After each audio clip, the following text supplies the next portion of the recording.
Well, howdy, fuckers, and welcome to this week's episode of the Western Grunge Tape Deck. This week's episode is brought to you by Keystone Light, because I'm too broke for Coors Light.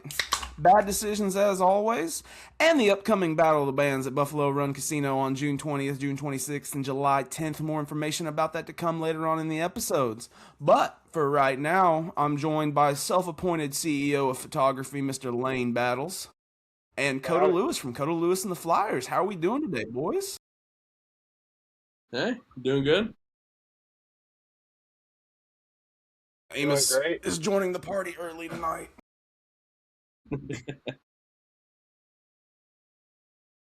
Nice evening at the lake. So. Oh, it's hard to beat that. It's good weather right now for the lake. Yeah, it's been hot. Was wishing I was at the lake today. Dealing with bullshit at work, so Love that. Lane, you're living everybody's dream. I just want you to know that. My car says it's 91. Did you ever get outside, your truck so replaced? Going down. So. Yes. My truck replaced? No. I know him. It's at the body shop right now, and we're waiting to hear if they're gonna total it out or not. So I don't know if you've ever seen like my personal truck. But it's a single cab with a 6-foot bed on it, like little Chevy pickup. And so that's what I've been delivering appliances in.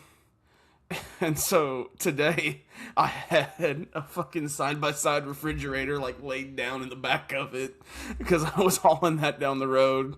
And I was like, I look like a fucking idiot. Don't overthink it. More people are not paying attention to you than you think. Yeah, unless you're big washer, small truck guy, then everybody's paying attention to you. Yeah. But no, like I said, I'm hoping we get it back here in the next couple weeks because it's not necessarily that I miss the truck, but I miss the lift gate. That makes sense. Yeah. That makes sense. So, but anyways, that's what, for the people that don't know, you still have a day job. It's not for much longer. Kota Lewis and the Flyers to the moon. But you sell cars. So if you're in the Joplin area and you're needing a new vehicle, go see Kota. He'll hook you up. Yeah, hit your boy up. If I sell enough of these, then I don't have to sell them anymore. Well, I was saying like the music career. I mean, like we're to the moon, you know. Because we had a conversation. I was thinking about this today. Like I text you, and I was like, hey, like because we got to today, and I was like, I need an episode to go out Saturday, and I don't have anybody. And I was like, this is the perfect time. We got the Battle of the Bands upcoming, and I've talked to Kota a ton, and I've just never had him on. So I was like, this is the perfect time to like get on and talk about it. But we talked about it one night. It's something that keeps coming up because Kendall's been doing her Red Dirt history videos a lot lately. And it's something we talked about one time was like, you're too rock and roll for the country stations. But damn it, you're too country for the rock and roll stations. Where do you fall at in music? And that's, yeah. Well, that's been like one of the beautiful things about what Kendall's been talking about is that she's like, Red Dirt is supposed to just be an accumulation of music. There are a bunch of rockers that got told they were country because they put a cowboy hat on their head once. Yeah. I don't know. I've been told that so much, and we've played both bills. Like I've played like country bills, and everybody's like, y'all are really rock and roll. And I'm like, thanks. And then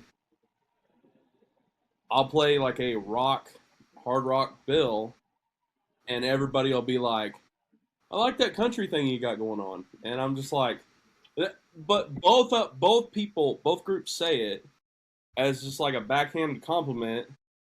And I'm like, I know you're trying to be nice, and it's not that I'm going to take it as a compliment.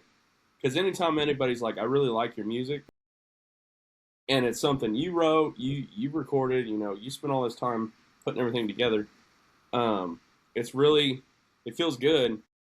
But I've had several PDs at radio station be like, man, I can't play you. I had one down in Texas be like, I have to play Whiskey Myers because they're 30 miles from us. And if we don't play Whiskey Myers, it's a problem. And you're about as rocking as they are, or the song I pitched that time was. And I'm sitting here like, this ain't even a rock song. And he's like, I can't play you though. And I'm just like, all right. He's like, I don't hate the song, but I can't play you on my station. And I'm like, all right. And then I've inquired to several rock stations, and almost every time I have, the answer I've gotten is, if you got a top 40 hit, we'll play you. And I'm like, man, how did people get their start in rock? Like nobody's starting off as the best thing ever.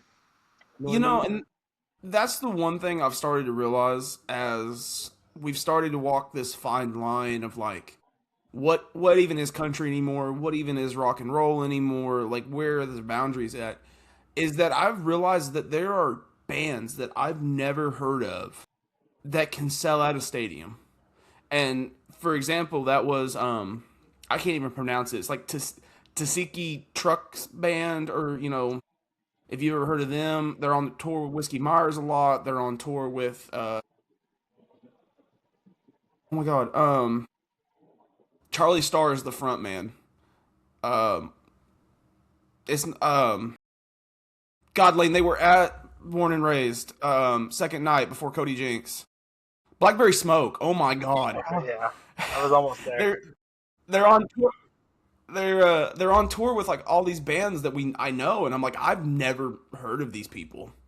And then there's like looking more into the scene, and especially when I was trying to book tours and stuff for Memphis Key, there were artists that were selling out like large cap rooms that I'd never heard of, and I'm like, I'm relatively tapped into the scene. Like I listen to music for like 6 hours out of the day while I'm at work, not including what I listen to when I get home. So I feel like I have a pretty good grasp on it. And if I don't know who you are and you're still successful, it's pretty impressive. So there's a lot of independent scene out there.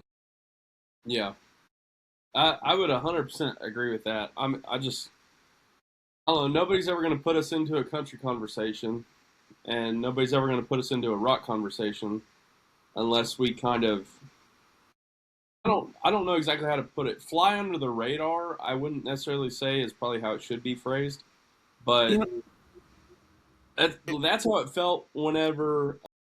So last year, the Cancer Sucks event that's put on at Canes, he was tired of getting inboxes and everything of people being like, hey, we'd love to play because it's Canes. So he put it onto the radio station or the rock radio station in Tulsa to do a battle of the bands. And my guitarist was like, hey, just send the song in. And I was like, do you really think it's going to go anywhere? And he's like, I mean, we're already not playing it. And I had a show booked that night of the King show already. And I was like, I really don't want to almost make it seem like I'm burning a bridge. And he goes, we're already not playing there. You might as well send it. I said, okay. So I sent it in. And then like 3 weeks went by and we didn't hear nothing. And, I was actually going down to Fort Worth to Texas Motor Speedway to do some training for GMC. I get a phone call from a buddy of mine. He's like, dude, you won. And I was like, I won what? And he's like, the Battle of the Bands. And I was like, I mean, is that real? Or are you pulling my leg? So we had to like ask around, because I don't know if people realize this, just because my band's based out of Tulsa now, like I'm still up in Kansas. So I'm not within radio airwaves close enough to catch the show. And it was like another day or later that day or something like that before I could actually go back and hear it, because they post all that stuff online, like the morning show and everything. and they heard it and they liked it, and they're like, it's got a southern rock, which I wouldn't say we're southern rock. We're like if punk rock tried making country, in my opinion.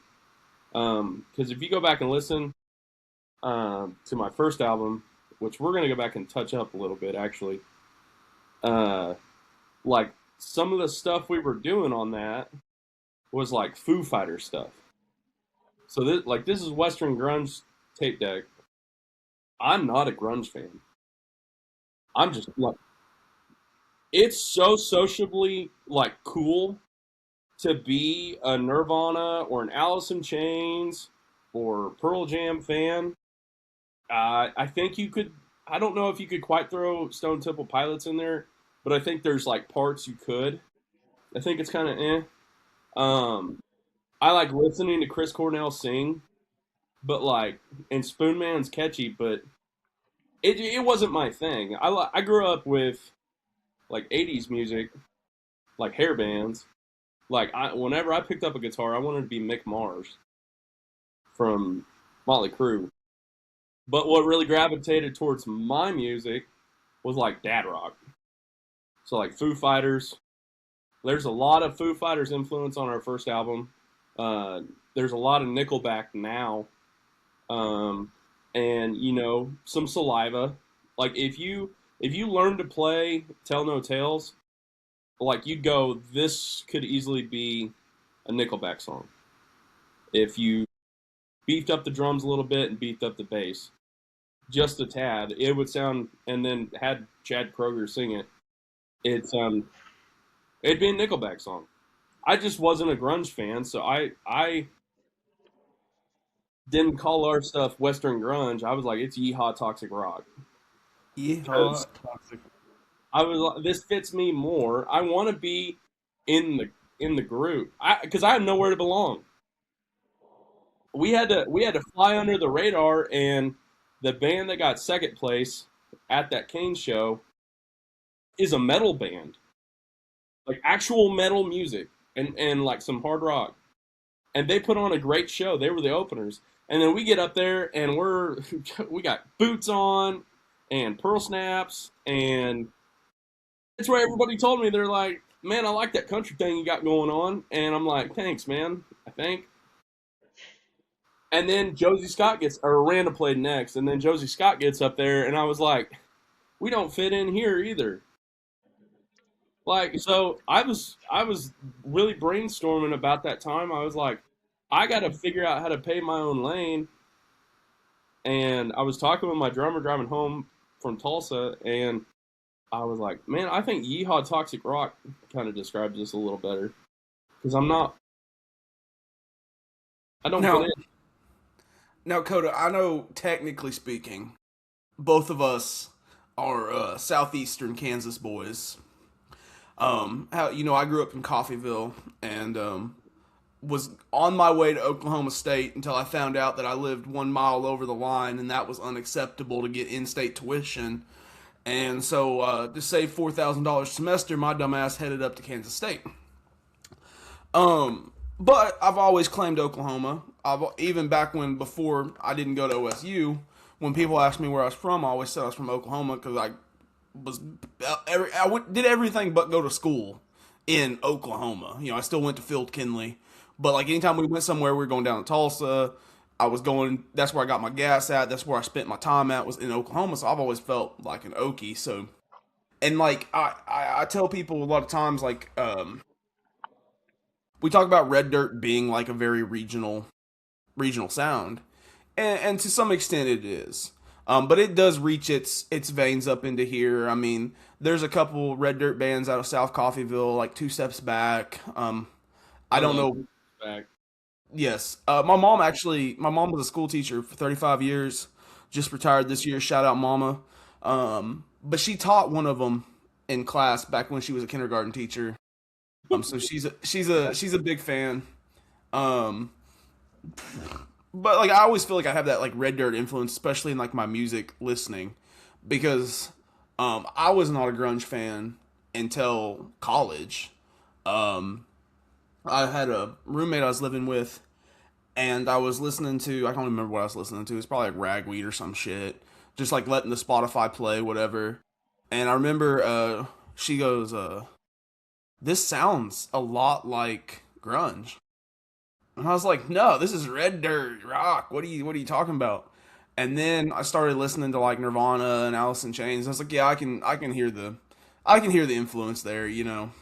Um, but yeah, I mean, what I'm getting at there is I don't think necessarily you have to fall into a category because of how wildly and diverse Red Dirt is.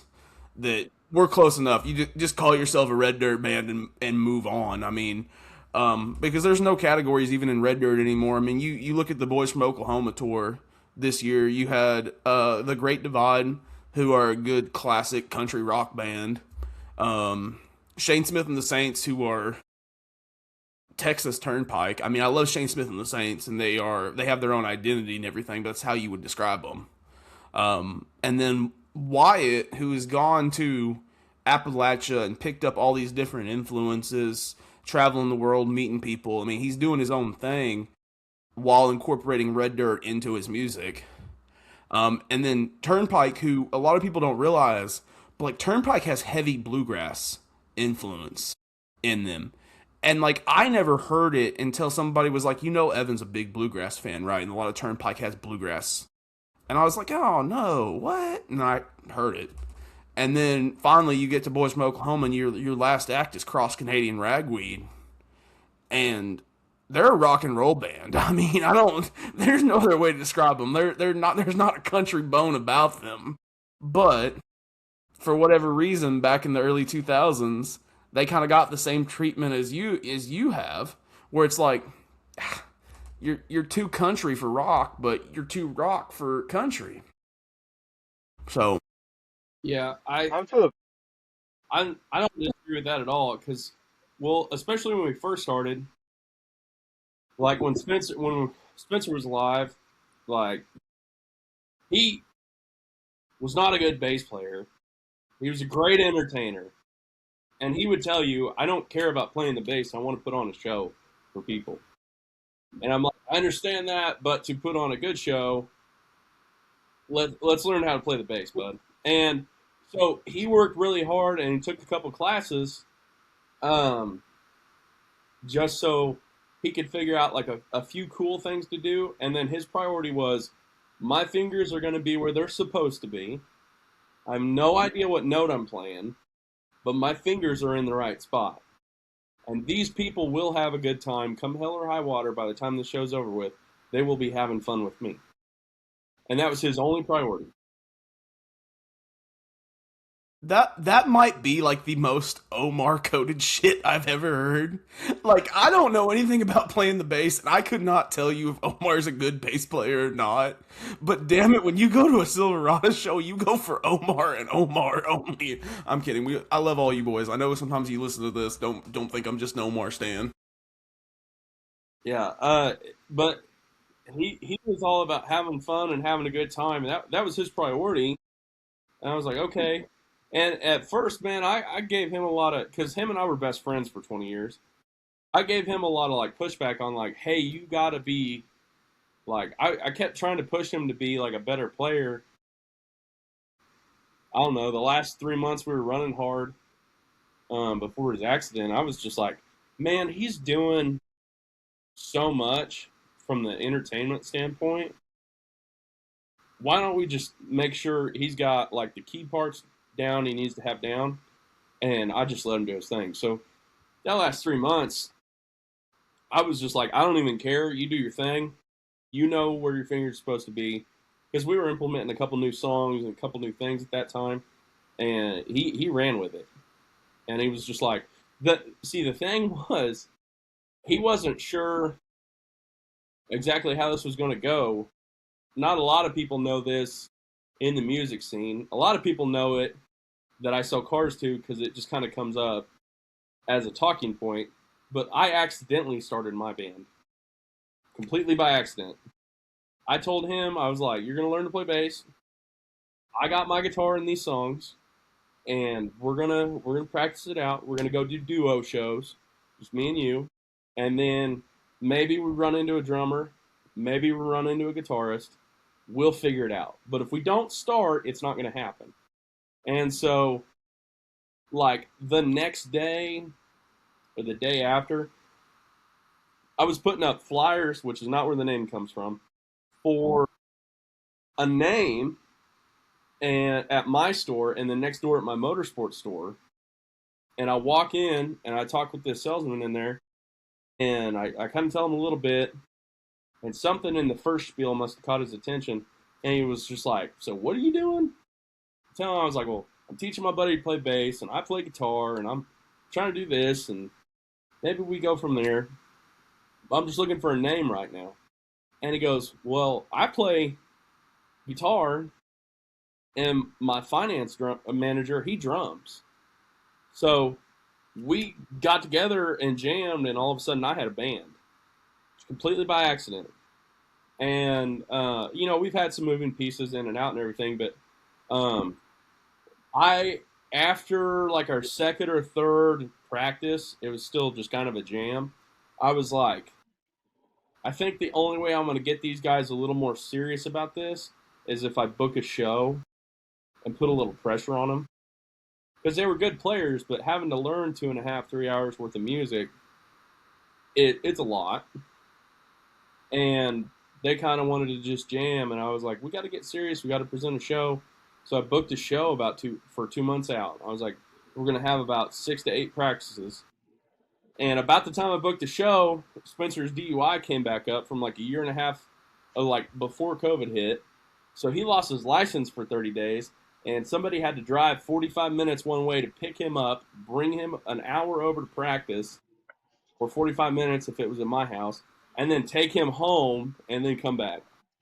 And so it was a whole ordeal that first full month of us having a band. And after our first show, he got laid, and he was like, "Son of a gun, I'm in." Like that was it. That's all it took. He was like, "I'll do whatever you tell me to do. I don't care." Because if you knew him personally, he was a really, really, really good cornhole player. He probably could have gone on the pro circuit for it. I don't know how that works. So if I sound like a fool and somebody knows cornhole, I just played for fun, and I beat him a few times in my driveway because I was talking shit and he was messing around. But he could have went and done that, but he was like, "I like this more," and it just ended up working out. Hell yeah. Well, not to shift gears too much here, but I was thinking about some talking points for this episode throughout my day. I went and hid at work because I was tired of all the bullshit. So this is where this comes from. But for the people that don't know, you co-wrote a song with Oklahoma Space Program, which has been one of my favorite finds of the year. I don't even want to, if you call it a find of the year. I think it found me. It's called Drum Break Piece of Shit.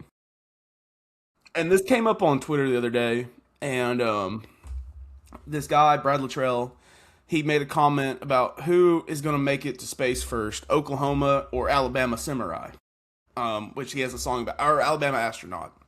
There's another song called Alabama Samurai, but Alabama Astronaut.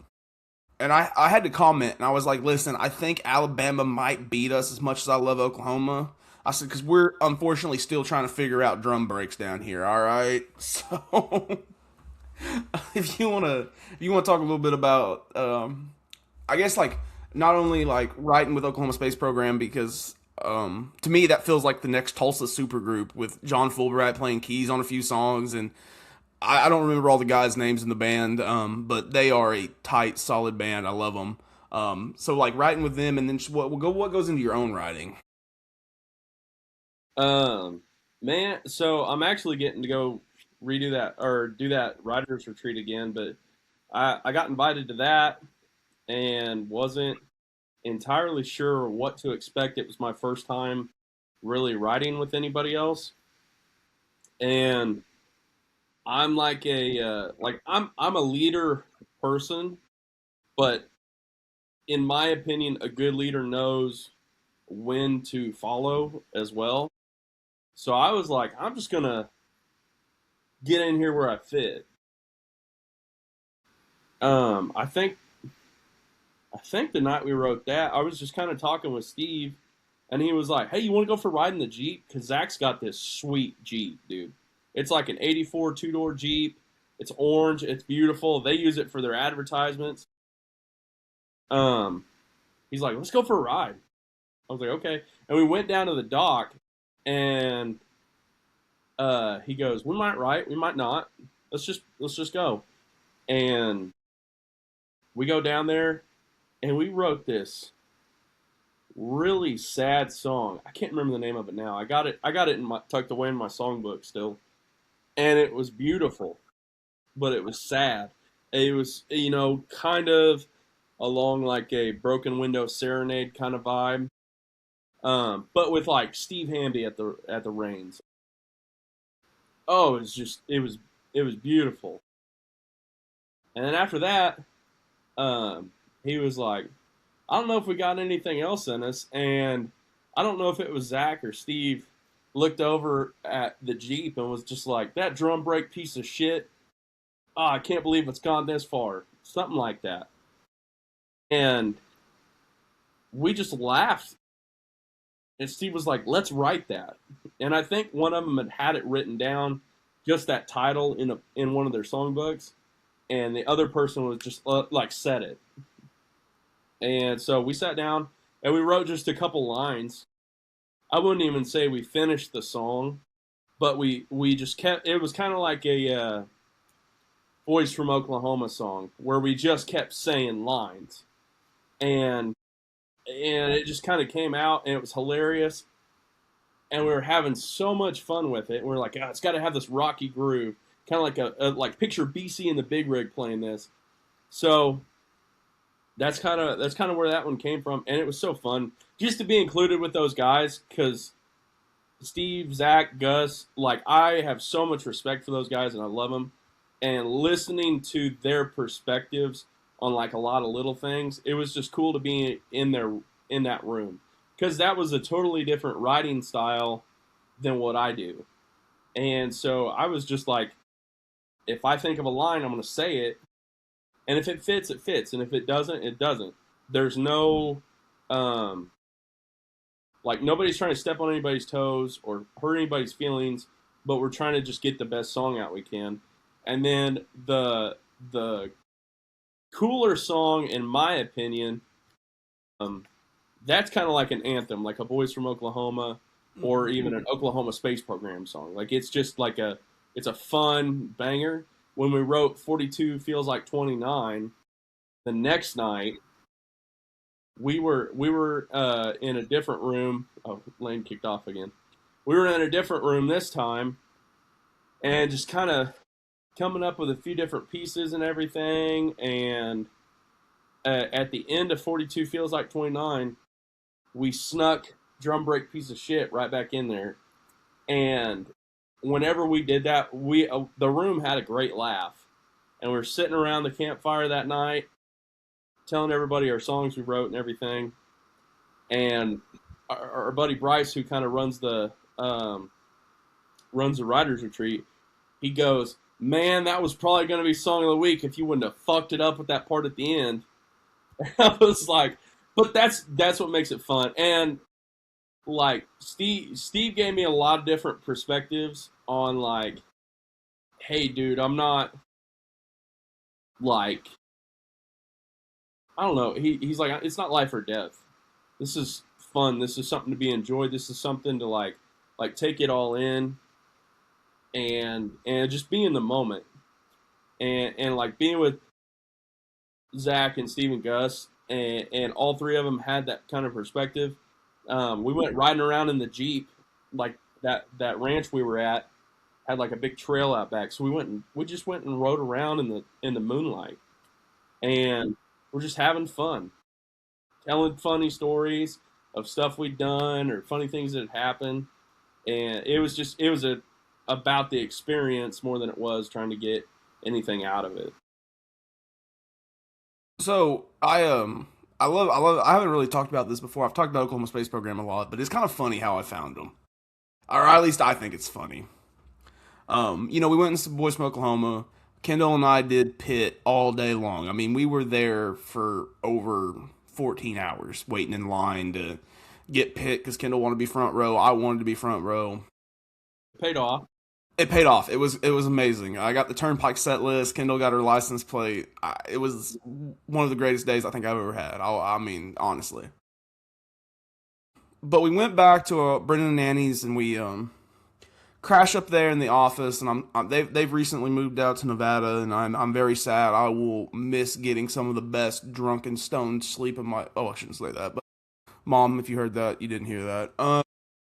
Some drunk sleep of my life up there in that office area I used to sleep. Kendall and I used to sleep in. I was scrolling TikTok the next morning after Boys from Oklahoma, and I was laying there, and I was thinking about like how much pain my body was in from standing for that long, and my feet hurt and everything. And I'm scrolling TikTok, and this comes up, and it's Oklahoma Space Program, and they got these vinyls. Vinyls is plural, but vinyl. That they're going to be selling today at Gypsy Cafe. And Kendall and I had already kind of talked about it. We were exhausted. We couldn't do Gypsy Cafe. Like, it just wasn't going to happen for us that time. And so I went and I just kept, like, looking at their videos and listening. And at the time, they only had one song out on Spotify, and it was Oklahoma Space Program Live. And I went and listened to it. And I finally just DM'd them. I said, hey, my name's Tracer. I'm with Western Grunge. I said, y'all interest me. I don't know how else to put that. You only got one song out. Is there any way I can get a sneak peek at this album before it comes out? Like, we're 1 week away from this album. And who runs the TikTok, it's either, I don't know if it's Gus or who it is. I just have them saved in my phone as Oklahoma Space Program Admiral. They're in charge of my mind. And, but they just said, yeah, what's your phone number? I'll send it to you. And they sent it to me, and I shit you not, I think that's the only thing I listened to for that entire week.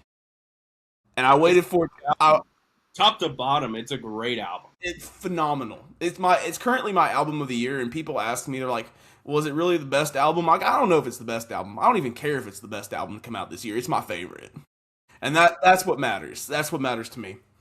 And I remember I've been listening to it for a week, and I hadn't really paid attention to who wrote songs. I didn't even know Fulbright was involved in this. In my mind, it's just these three guys from Tulsa that were putting out this crazy album calling themselves Oklahoma Space Program. And I text you, I don't remember how we got talking about it, but I sent you a text message. We talked about it. You're like, oh yeah, I helped write Drum Break Piece of Shit, and 42 feels like 29. And I was like, damn, this is Oklahoma supergroup. Like, they got Kota writing in this. Like, they got these three guys. Like, I don't know who these three guys are, but like, this feels like a Tulsa supergroup. And then I found out Fulbright's playing keys, and I was like, damn, like this is cool. So I'm looking forward to them. I missed their show at the Hunts Club. Kendall and I, like, getting down, like, we live close to Tulsa, you know, but getting down to Tulsa is a nightmare sometimes. But they're going to be opening up for Ray Wiley Hubbard here at Cain's, and I will be at that show. Kendall and Ray Wiley have a special connection now. They talk a lot. I don't even know what's going on anymore. Her and Ray be talking. I'm like, hey, whatever. But you can't ask for a better guy. I love Ray Wiley Hubbard. He's one of the most interesting people I think I've ever interacted with. I haven't had the opportunity to meet him yet, but he once texted me at 6 a.m. and I'm like, Ray, I'm not even out of bed yet. I don't roll out of bed till 30 minutes before I have to go to work. He was probably in bed. No, man. But anyways, I'm gonna use this to transition into the Battle of the Bands coming up here. Talk about that for a minute. I'm very excited about it. We got June 20th, which I believe that's the weekend you're going on the Songwriters Retreat, right? Because Lane, if he ever comes back, I think he's coming out to hang out with us. So I hollered at him last year because we were supposed to have, I don't think it was Tom. We're supposed to have somebody come out, and I was like, I bet I got a guy. And Bryce was like, well, hit him up. We'll just see. And we had one guy that would end up being like a no-show or canceled or something happened, something came up. And he's like, we got an extra space. And I was like, well, let me holler at my buddy. So I had Lane come out, and he was just eating it up, dude. It was great having Lane out there. I love hanging out with Lane. And Yeah, dude has some zingers, bro. He's a funny guy. And I think everybody else enjoyed having him out there. Obviously, just enough that I'm pretty sure I seen him in our group chat, and Bryce had him come back out. So I just like having him around. He's somebody I just like being in his presence. I love Lane. He's one of my like top 5 favorite people of all time. Um, he's just such a great person. Lane, don't let this go to your head. I'm still gonna bully you when I see you. Um, but anyways, we got that coming up. Lane's not gonna be there that night. I get it. You got something cooler going on, whatever. But June 20th, we have Garrick Fawcett, Emily Woodall, Reagan Carter, and the Doghouse all coming to play.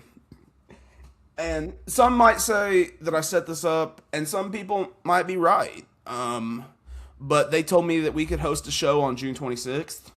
And June 26th just happens to be my 27th birthday. And when you get the opportunity to plan your own birthday party and invite all your friends to come hang out and get a payday out of a pot and play a bunch of music for you, you don't play around. And so, Kota, you were the first person I texted about that day, and I said, "Hey, June 26th, like I want you here." And then I hit up Eli, and I was like, "Hey man, I know you guys are gonna be in the area this night, so y'all come through too."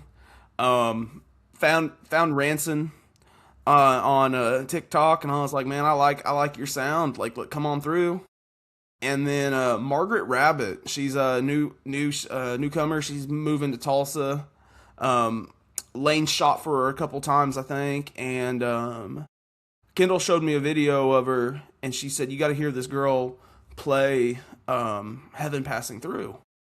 And Heaven Passing Through has become one of my favorite Turnpike songs. Evan was in his bag when he wrote Heaven Passing Through. And I was like, nobody can do it like Evan.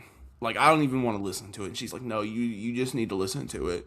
And she played it for me, and I got to see Margaret sing it, and I was like, okay, yeah, this girl's got something. Kendall was like, can we book her? And I was like, absolutely. Like, I didn't say no to, like, anybody. I mean, it was kind of one of those deals, like, if we went into the idea that we were going to do at least 3 nights, and if we ended up with 6 to 7 nights, so be it. And unfortunately, due to planning and stuff like that, the 6 to 7 nights didn't work out, or we could have filled out like 7 nights of Battle of the Bands. It was awesome. So next year we're hoping to have a little bit more time, have a little bit more planning behind it, and do something a lot cooler than what we're doing this year, even though what we're doing this year feels really cool. But yeah, that night's going to be great. And then we just finished up July 10th. And I'm very excited for July 10th because there's another couple bands I've never got to see that I've wanted to see. We got Quentin Scott coming down.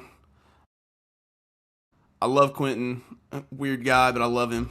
Weird in a good way. You know what I mean? Yeah, I love Quentin. Jared Johnson, who blew up our Instagram. Like, I was at work and we posted this video of like, hey, if you want to be involved in this, like, shoot us a DM, like, we'll tell you how to get involved. And there were like just 15 people were just commenting Jared Johnson. And I went and looked him up, and I was like, this guy's out of Tulsa. Like, how have our paths never crossed? And I went and listened to his song Leaving Oklahoma, and it's become my most listened to song in the last month. I love his style. It's very rockish, but, you know, dials it in. And then another local Tulsa band called the Grabblers, because we wanted to switch it up. Like, we wanted to, like, we got some country guys coming in, we got some rock guys coming in. Grabblers, they play a little bit more in that bluegrass area, so it kind of excited to see how people feel about them. You know, so very excited to get them on there. And then Pace Road Band, who I saw for the first time the night before Boys from Oklahoma, there at the Salty Bronc, when we were stumbling around the strip drinking too many ranch waters and whatnot that night. So it's a hell of a lineup that we got going on. I'm just excited to get there. The anticipation of, like, it coming and getting it all set up it's been exciting. Yeah, I get that 100%. From what I can tell, my guys are pretty excited. I was talking with them at practice Tuesday, and Joe, my drummer, he had like a million questions for me, and he was just like, dude, like, are we doing it here? Are we doing it there? What's going on? And I was like, I know a few details now. I said, I'm supposed to get more details soon. And he's like, all right. He's like, this is the first time we have played in Miami. He goes, which he's from Miami. My other guitarist, he's from Miami. And he's like, we're going to have a whole bunch of people out that have been really, really trying to see us. This is going to be our first time being in this area. And I was like, let's go. And then you posted like the next day. I had seen, it was your birthday that day. I was just like, dude, if we don't have just a total rager, like, and we got a couple cool things planned that hardly anybody has seen. And I was like, this could be a pretty epic thing.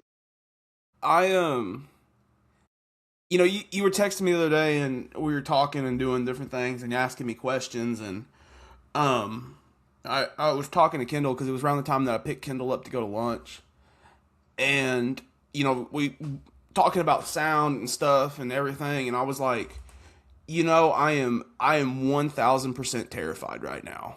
Like, I genuinely have no idea really what I'm doing, but I'm gonna figure it the fuck out, and I'm going to keep doing this because this is one of the coolest things that I've got to do, and I get to do it because of what we've built here with the tape deck, you know. And so I'm just genuinely giddy to get it all out there and to pack that place out. Like, it's just such a huge opportunity for everybody involved to, you know, and that when we started talking about like the format of how we were going to do it, because the first time I talked to you about it, I was like, hey man, we're going to do 2 bands. Like, you and another band show up, you know, play, whatever. And they said something to me when we were like sitting down talking with Buffalo Run. They were like, you know, you could have 2 bands, you could have like 300 people show up, you know, whatever. Or you can book 4 bands in one night, have them play a 45-minute set each, and each band brings 200 people in. And I know, like, sometimes, like, 200 people, like, that's being very ambiguous, you know, what we're not ambiguous, I don't know if that's the right word, but... Ambitious. Yeah. And I just sat there for a minute, and I was like, you know, maybe we can pull this off. Like, maybe we can do 4 bands in a night, and that feels like a lot, but, we have plans for every night. Like, while the bands are breaking down and bringing out new equipment, I'm going to get up there and talk to the front man or talk to whoever they send out there to talk to me. If it's like a Dexter and the Moonrock situation and the drummer's the funniest guy in the band, like whoever, just send them out there. Like, we're going to bullshit for a minute. We're going to get to know everybody, and really do like a live, like, I don't even want to call it a live podcast, but basically what we do here every week in front of people. Kind of Kill Tony it. Yeah, exactly. Kill Tony. Love Kill Tony. That's my favorite podcast. Don't tell anybody. I'm a big comedy fan. Like, I really don't... Like, I listen to a decent amount of music, but pretty much all I listen to and watch is comedy. Comedy and sports is literally about it. Well, I tell you, one of the strangest things I got told, and what really made me sit back and think, is Zach. We had Zach Wilkerson on the podcast, and Zach's a hell of a musician. I like that. That man thinks too. That man thinks music more than anybody else I know. And I get to the point in the podcast where I'm like, Zach, who do you listen to? And he goes, oh, I don't listen to music. What? He said, I can't. He said, my mind is constantly coming up with music. So, like, when I'm driving down the road, I'm hearing a melody or a beat or something, and I'm putting lyrics to it in my head, and I've never really heard it put like that. But when you meet Zach Wilkerson in person, and you talk to him for a little bit, you're like, yeah, no, that makes sense. He is one of the coolest people I've ever met, I think. Oh, I'm pretty sure it was Lionel Richie that they were asking him like, how do you hear music? And he goes, if you're a regular person and I start doing this, it's just me beating on this. You think I'm just tapping my hand on the table. When I hear it, I start hearing a beat and then a bass line come in, and then maybe a little keys, and then a rip and riff or something. That's what I hear. And whenever I heard that, I was like, oh, there's a lot of people that don't have this happen, because I would hear something and it could be, I grew up on a small farm. It could be something going with like the combine, because it almost gets you in a trance, and you just start I start doing this, bobbing my head, and like start trying to think, all right, here's the beat, here's maybe a melody you could throw in here, and then you start going na na na na na na, like something like that, and then you start figuring out the words and everything, and everybody's got a different process. But whenever I hear something that sounds like a pattern, that's what I hear. Is I hear music. And my wife, God bless her, she thinks it's all annoying. So she's just like, quit patting the table. And I'm like, but I'm doing my thing. Yeah. But you have people that think totally differently, and I think there's a beautiful appreciation in both. But like, I listen to a good amount of music, but like a lot of stuff's older. Like, I got "What Is and What Should Never Be" tattooed on my arm. I don't know if you can really see it at this angle I'm at, but like, I'm a huge Led Zeppelin guy. Huge Led Zeppelin guy. Like, I as soon as I heard Kashmir, like the Physical Graffiti album changed my life. Like, I was like, I don't know what this is, but this is what I want to do. Like, and I there was other moments way before that where I was like, I want to be on the radio or something. But I heard that, and literally probably within a month or something like that, what really flipped for me was in eighth grade. Um, in middle school for me, between sixth and eighth grade, we did 3 theater plays a year. So you'd have like a fall one, you'd have like a winter one, you'd have a spring one. And the spring one was just eighth grade. Like, I had an English teacher that she loved writing, so she'd write these plays for everybody. And um, the there was the winter one, my eighth grade year. I didn't get to participate in because the economy was in the tank. I was already playing basketball, and it was just too much on the family. And I was like, it's not that big of a deal. Like, I'll get over it. And I missed out on the play. At the end of the play, they just turned on the music for Sweet Child of Mine, and a couple of my buddies dressed up as Slash and Duff and the rest of Guns N' Roses, basically. And my English teacher had some vocal cords on her, bro. She had just a voice that would just reach and kill. And she sang Sweet Child of Mine, and it looked like I was like, my God, I want to play guitar in a rock band. And so the day before I graduated eighth grade, I went to a pawn shop and bought my first guitar. And I just didn't really figure it out for a couple years, but I tried. And then all of a sudden, because I don't know if anybody else does this when they first buy a guitar, but they just kind of like pull on the strings and like, I'm gonna get the same amount of pull, and that's got to be in tune. That's how a guitar works, instead of actually tuning the guitar. Because I didn't know. There's nobody in my family that has anything to do with music. Honestly, has anything to do with like anything I've ever been interested in. I'm definitely by far the black sheep in my family, on both sides, my mom and my dad's.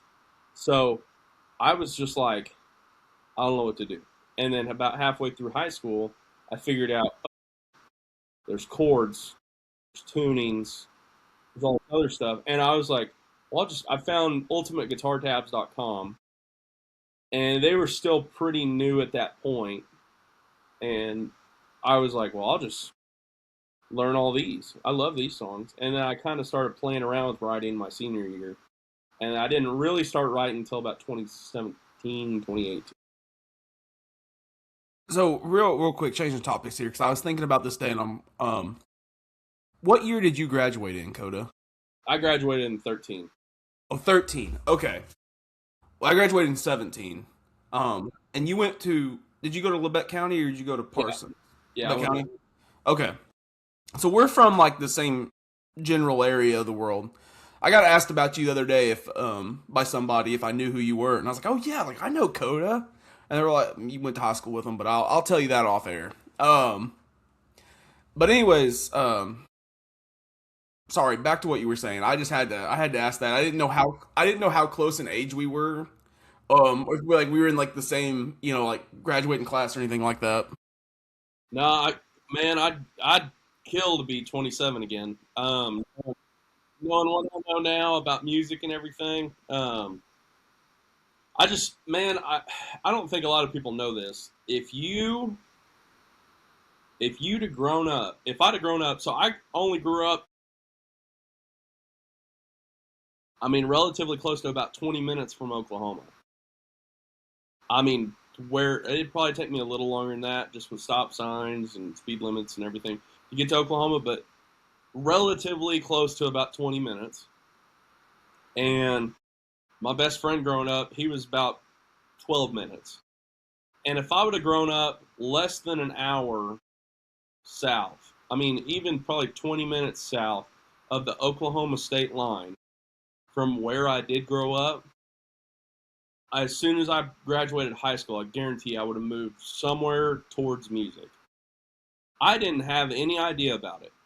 I didn't find out who Cody Johnson was till my senior year of high school on the Red Dirt Revolution, I think is what they were calling it at the time, on a local radio station. It was the only time they played Red Dirt. I remember that.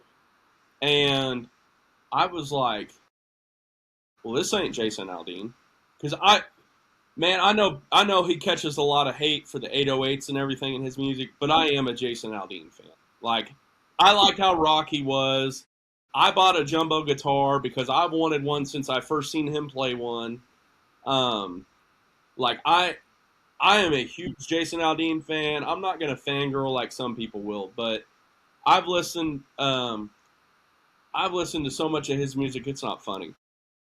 And as soon as I found out what Red Dirt was, because before that, in 2017, I had a girl break my heart, and I was like, I'm going to lose a bunch of weight and move to Nashville.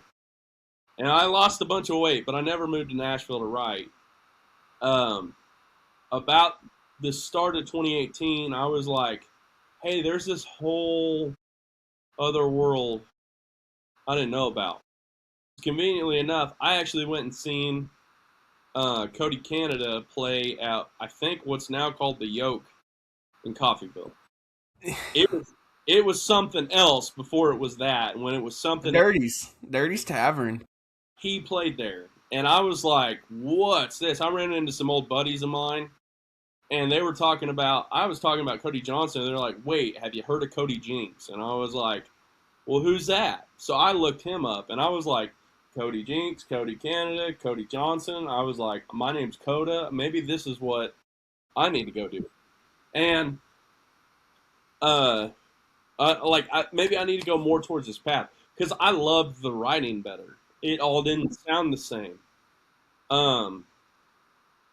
It felt more personal to where I grew up and the way I lived and everything. And so I wasn't the kid that went and spent a lot of nights on a tailgate with his buddies. I had one friend I really rode around with, and we went and did a lot of that stuff, but it wasn't like kind of they described it. Like multiple times we'd go fishing, and we had like 14 fishing poles in my pond or his pond or something like that. We're running in between it. It wasn't one pole and a girl and a beer in a truck. Like, that stuff was kind of cool. Like, it sounded cool, the music they were putting to it, but that really wasn't me. But these stories these guys were telling were stories. And I could listen to stories being told all the time. Like, my dad would tell me stories, my grandpa would tell me stories, old men in coffee shops. My mom's dad would take me in at 4:30 in the morning to the Daylight Donuts. I'd get to sit there and listen to old men. Yeah, I'd sit there and listen to old men talk for 3 hours and tell stories, talk about the weather, talk about this one time somebody went and did something. And that was the stuff that was appealing to me, because I was like, I don't know if it was just me picturing myself in that story, what would I have done, and playing around with that, because I got a real ADHD brain. And I like hearing stories. Like, I like talking too. I'm a talker. I like my poor kid. That kid ain't got a prayer in school because both of his parents are yappers. Poor fella. And we're loud. We're both very loud. And I know he's going to be loud. So, poor fella. But hey, we need people like that. Because it's the yin and the yang that work together. And for me, and people don't believe this until you like get to actually know me. I'm not a talker. Like, I know I get on here and I record for a couple hours a week and I talk to everybody and I seem like I'm a talker. But when you know me in person, I'm a very quiet person. Like, I don't like talking. I like sitting and listening to music or sitting in silence most of the time. Kendall's the exact opposite, and that's what I love about her, is that she can talk about anything, anytime, anywhere. And so it works out perfectly, because most of the time, like, I'm sitting there quiet, and I'm just listening to her talk, and sometimes she gets mad at me, and she's like, "You're not saying anything." I'm like, I don't need to say anything. I'm just listening to you. I'm listening to... and I think that's why I love music so much, because I've never really had an interest in playing music. Like, I plucked the bass for a couple years, never really had any interest in it. You know, I said I wanted to learn how to play guitar. I never really cared. I went off and after high school, I rodeoed for many years. Rode bulls, tried to get on some broncs, did stuff like that. And I just always found my way back to music, whether it was at rodeos with Stoney LaRue playing, because I think I've seen Stoney LaRue the most out of anybody. I can't tell you how many times I've seen Stoney LaRue play. I think that's where you met us first, wasn't it? Yeah, Caney, Kansas. Yeah. Now, I do, now mind you, I was very drunk this night. It was during COVID. It was like the only concert I went to that summer. It was the only weekend I didn't rodeo. But at Guitars and Cadillacs in Joplin? No, it's Guitars Rock and Country Bar. Guitars Rock and Country Bar. Only time I've ever been to that place. Buck Cherry was supposed to play one night. And okay, you have no idea what I'm talking about, so you were not there. I didn't know who was there. But one night, a buddy of mine that was going to Pitt State, he called me up and he said, because we loved Crazy Bitch back in high school. I mean, like, you know, everybody does. I get it. Who doesn't love Crazy Bitch? And he called me up and he said, "Hey, are you rodeoing this weekend?" I said, "Nah, man." I said, nothing was in the area that I felt like going to. I said, I had a couple bad draws, going to heal up. And he said, "Why don't you come see Buck Cherry with us?" And I said, all right. And I went, and I don't even remember a single band that played that night because Buck Cherry didn't show up because they all got COVID. This is like peak 2020. Right. And so I just remember, like, we went to the bar, and I was drinking a bunch of Miller Lite and Michelob Ultra at the time. You know, had to stay fit to ride bulls. And Michelob Ultra was like $5, which was insane for 2020. But you could get a $2 draft of Bud Light that they were pumping out of a keg, and I got drunk and shit and only spent like $40. Anyways, I didn't know if you played that night or not. Like, I don't remember shit from that night. We opened for Buck Cherry in 23 Okay. up in Hayes. Okay. And the craziest thing I've ever seen at a show. Yeah, definitely the craziest thing I've ever seen at a show happened that night. So we were the opener, and they had a direct support band with them that was from LA. Can't remember their name. I could go back and find it, but they were from LA, and they had bought a tour bus. They were doing like 10 dates or maybe 20 dates or something like that with them, and it was a buy on like thing for them, which is completely normal in rock. Like, it's frowned upon in country. It's completely normal. It's like signing your name on a koozie, normal in rock and roll, from what I've been told. And so I don't want anybody judging them for that. It's a normal thing, because in my opinion, there's not as much money in rock as there is country. Just my opinion. I could be wrong about that. If somebody wants to have a conversation about it, I would love to talk. But it's just from my observing. I could be completely wrong. It's cool.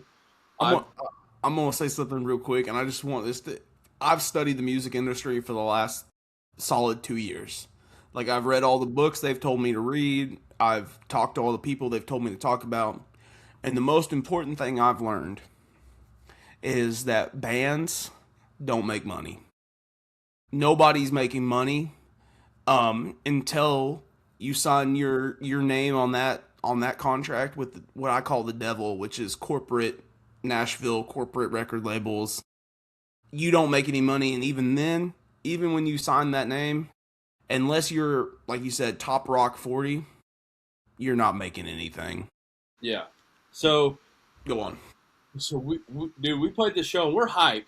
Man, nobody has ever been as good of a hype man in my experience as Spencer, because we're hype about this. We shoved everything you need for a show, as in just show up, put your instruments up, and play. In my little hatchback Hyundai Elantra, and it was me and a giant black dude and a little wiener dog, and we had a drum kit folded in or put inside of itself, and I was riding with a tom on my armrest. Like, that's how packed, and we were like almost all the way forward, eating the dash and eating the steering wheel. 6 hours up, because we had to swing through Manhattan to pick up my guitarist amp, because he was taking like a final or some shit, or a syllabus thing. He's like, I can't miss this class. He's like, I'll be over as soon as I get done afterwards. He goes, sound check my amp for me. I was like, okay, we'll figure it out. So we go up, detour, go over, set up. We get in there, and the direct support band, I guess, really pissed off the sound guy. And I'm buddies with the guy who books all the shows. I don't know if I actually should be saying this, but it's just, it led more into the story. They were almost like, I don't even know if we want to let them go on, because their sound check, like the singer was, I don't know if he's hungover or passed out from, other substances. They said he was late getting in here. It didn't sound real great. There was a few other issues they had, and the sound guy was pissed. And I was like, all right, well, just let me know if we need to do anything, whatever.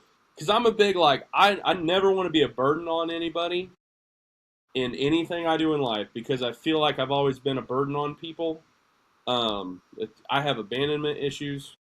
So I want to make your life I will go the extra mile to make your life as simple as possible. Anything I can do. So you can do your job better. If that helps me out, cool. But I will go the extra mile for you.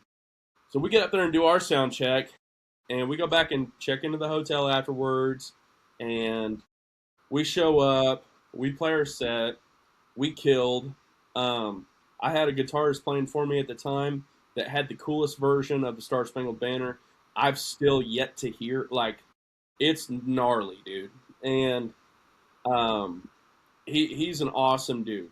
And I wish he could have kept playing with us, but he was chasing his degree pretty hard at that point and really had a passion for that. Otherwise, that dude should definitely be on a tour bus. He's a phenomenal guitarist, phenomenal guy.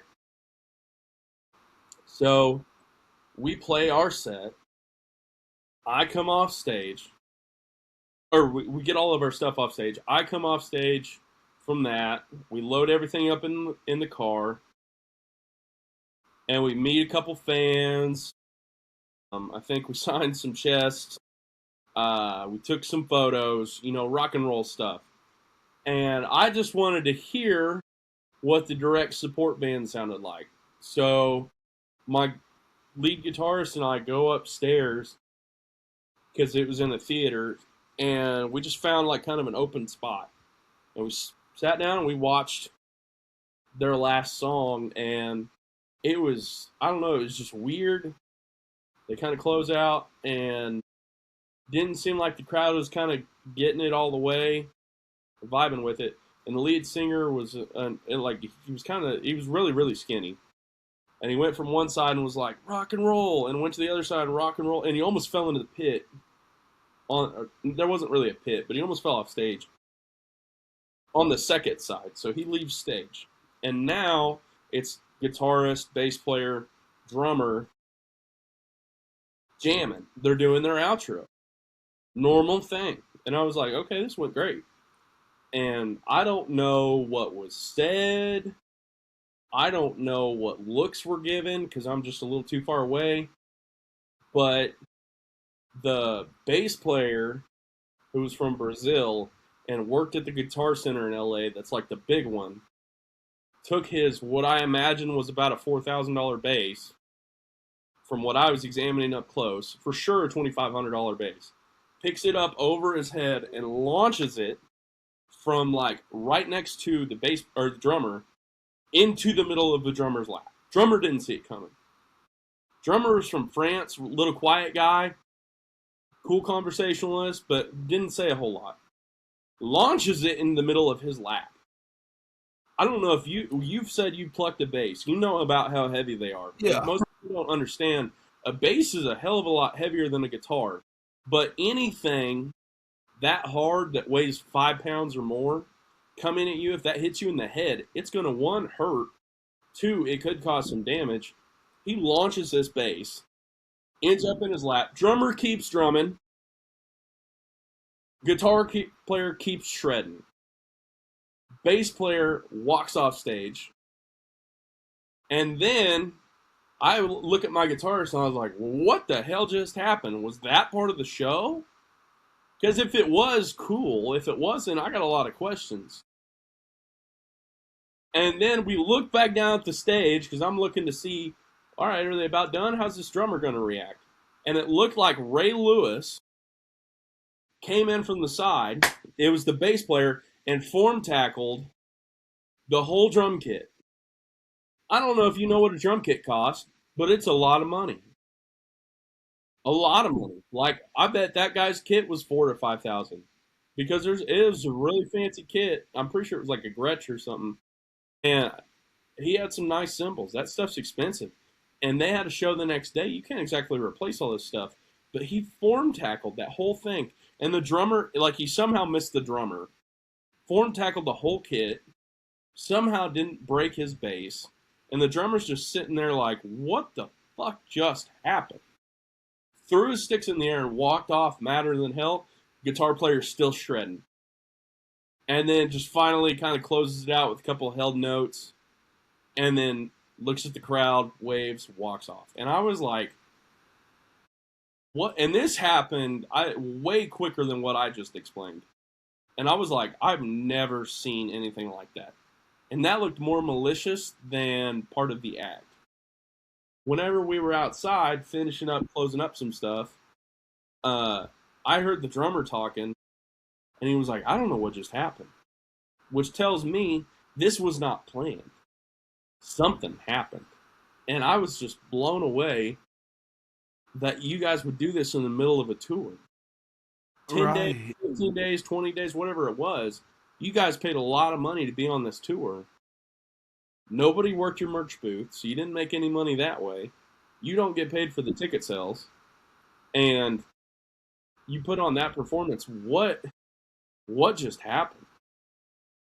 And then I never heard from them again. I don't even know if they're still a group. I wish them the best. I don't know what happened that night, but it was just the weirdest experience I've ever seen at a show. Mine or anyone else's. Yeah, I've never heard anything like that. That's crazy. Wow, tackled the drum kit. I know. If I did that to my drummer, I think he'd beat me up on the spot. Yeah, no, 100%. He's not a big guy, but he's got an old kit that he's beat on since he was like 14 or 15, something like that. And he just loves that thing. It's been everywhere. It's done like every show he's ever played. And if I did something like that to that, even if he was planning on replacing it, I think he'd beat the hell out of me on the spot. Well, see, I've never been a fan of the whole breaking guitars thing on stage, because like I know how much guitars cost, and I've seen it happen once. I won't say who did it, but it kind of ruined the set for me. Like up until that point, I was like, they're okay. Like this has been a solid set. Bring out the headliner now. And he smashed the guitar, and I was like, the opener smashed a guitar? Yes. Oh, I don't know if I would do that. Yeah, he took his acoustic guitar and just smashed it. I said, okay, I'm good now. You can get off stage. And I'm a big opener guy. Like I a lot of times I'm a come for the opener guy. That's how you get me at shows. Like somebody might be headlining, but if they got some good openers, I'm there. But that being said, that's insane. Wow. Blew me away. Yeah, no. It takes me back. I was thinking about this while you were talking about the story. You were talking about like the bands, and I thankfully have only been around bands that are like extremely tight. Like I've been around Silverado a lot, and those guys are like a go everywhere together type band. Like those guys are best friends. And so I'm used to that. So hearing like that story is crazy, that like a band's not tight, like they hate each other. I don't know, it was weird. But Mike Harmeyer used to take his guitar and he used to walk to the other side of stage and he'd launch it across stage and hope his stage manager caught it. And the first couple times I saw that, I was like, "Oh my God, what is he doing?" And then the stage manager would run out and catch the guitar, and they would go on and everything. I think who's the guy that was Granger Smith, Earl Dibbles Jr. Earl Dibbles. I talked about him last week. He would like do that. He would just toss his guitar over to the stage manager on the side, and I'm pretty sure it was him. But I always told Spencer, I was like, if we ever get to a level where we can do something like that, I think that'd be epic. Yeah, Do that and then stage dive. The only problem with him stage diving is Spencer was 6'4" and 320 pounds, and it like he looked like a fluffy guy. It was pretty solid, right? Like right. There's a lot of people that did not understand exactly how athletic that man was, and like there was some bar we were at in, I don't think it was Texas. It might have been Missouri, and some little dude came up to my drummer that was playing with us at the time, who was Spencer's little buddy, and was picking and poking around and just running his mouth. And I thought for sure Spencer was going to get a hold of him. And if he would have got a hold of him, it's one of those things where, like, this dude might not wake up tomorrow. Because you're picking on his best friend. Yeah. And, like, this is not going to be good for you. Like, he's going to hurt you accidentally. That's how strong this guy was. And he had some big old hands. Like, big old hands. Like, you're not getting away from him. He's got longer arms than you, so he can swing. It's just, it wasn't going to be good. I don't know. I haven't seen a whole lot of fights break out at any of our shows, but there's been some after-show stuff where I'm just like, did this really just happen? Am I seeing this right? Are you really acting this way? It just didn't make sense. There's been some shows I've seen some fights in that you don't expect. And I tell you what's funnier is that I see more fights now at quote unquote country shows than I do rock shows. Why I know Wyatt had to break up one because like Kendall's a huge Wyatt fan, and he's like, it's a Tuesday night, why are we fighting? And that's a very valid point. It's a Tuesday night, why are we this drunk, why are we fighting? But I've seen some at Canes. The first time I saw Josh Malloy is the second rowdiest night I've ever seen Canes Ballroom. The cops were tossing people out there like nobody's business. Trenton, I had tickets to go, and Trenton Fletcher texted me and he said, "Hey man, my merch guy can't come through tonight. Can you?" I said, "Yeah, bro, I got you." And so I rolled in, and it was like my first time. Like, I guess like I'd hung out with like Silverado and those guys and everything, but it was my first time like really feeling like I'm hanging out with a band. I'm hanging out with Josh Malloy and all. So I got to go through all that, and it was really cool. And I was running merch for Trenton, and Trenton had just got off stage, and Josh is taking on, and it was my first time seeing Josh. And this guy comes up and he says, "Hey man, do you mind if I sit my beer down on this table? Because like we're the last table before you walk out to the smoking area." And I said, "Yeah, dude, throw your beer down, like whatever." And I had some cops walk up to me, and I didn't know anything, or I wouldn't have done what I did. And they said, "Hey, whose beer is that?" And I thought they were going to come after me because I had a beer sitting on the table as well. And I said, "Oh, it's that guy's." Well, he was underage. So they tossed him out, and then that led to a fight in front of the merch table because his buddies didn't want him to get tossed out. So like 6 people in front of me ended up getting tossed out, and I felt like such an asshole because he never said anything to me. He just said, "Can I set my beer here?" I figured he was like stepping outside to smoke, didn't want his beer out there. Yeah. But anyways, he was underage and was trying to like not have the beer in his hand when the cops came by. But no, the first time I saw Cody Canada and The Departed at Canes was the rowdiest night I've ever been there, and we won't discuss that because we won't. Sometimes you see the problem, and sometimes you are the problem. It happens to the best of us. I've been there. Yeah, hey, it happens. Hey, there was one night in Amarillo. Every time I go to Amarillo, it's like, hey, if the Stray Sons are not on your radar, get them on your radar. All right. They're like, in this music business, you have like your best friends or whatever. They're our best friends. And we did a show swap in October in like I don't know if it was 22 or 23 or something like that. We went out to Amarillo first and opened for them. And later in the month, we brought them up to Kansas. They opened up for us.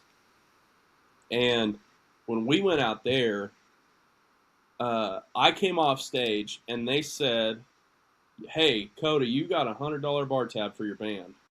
And I said, "Hey, Spencer, you're in charge of me tonight. I'm having fun."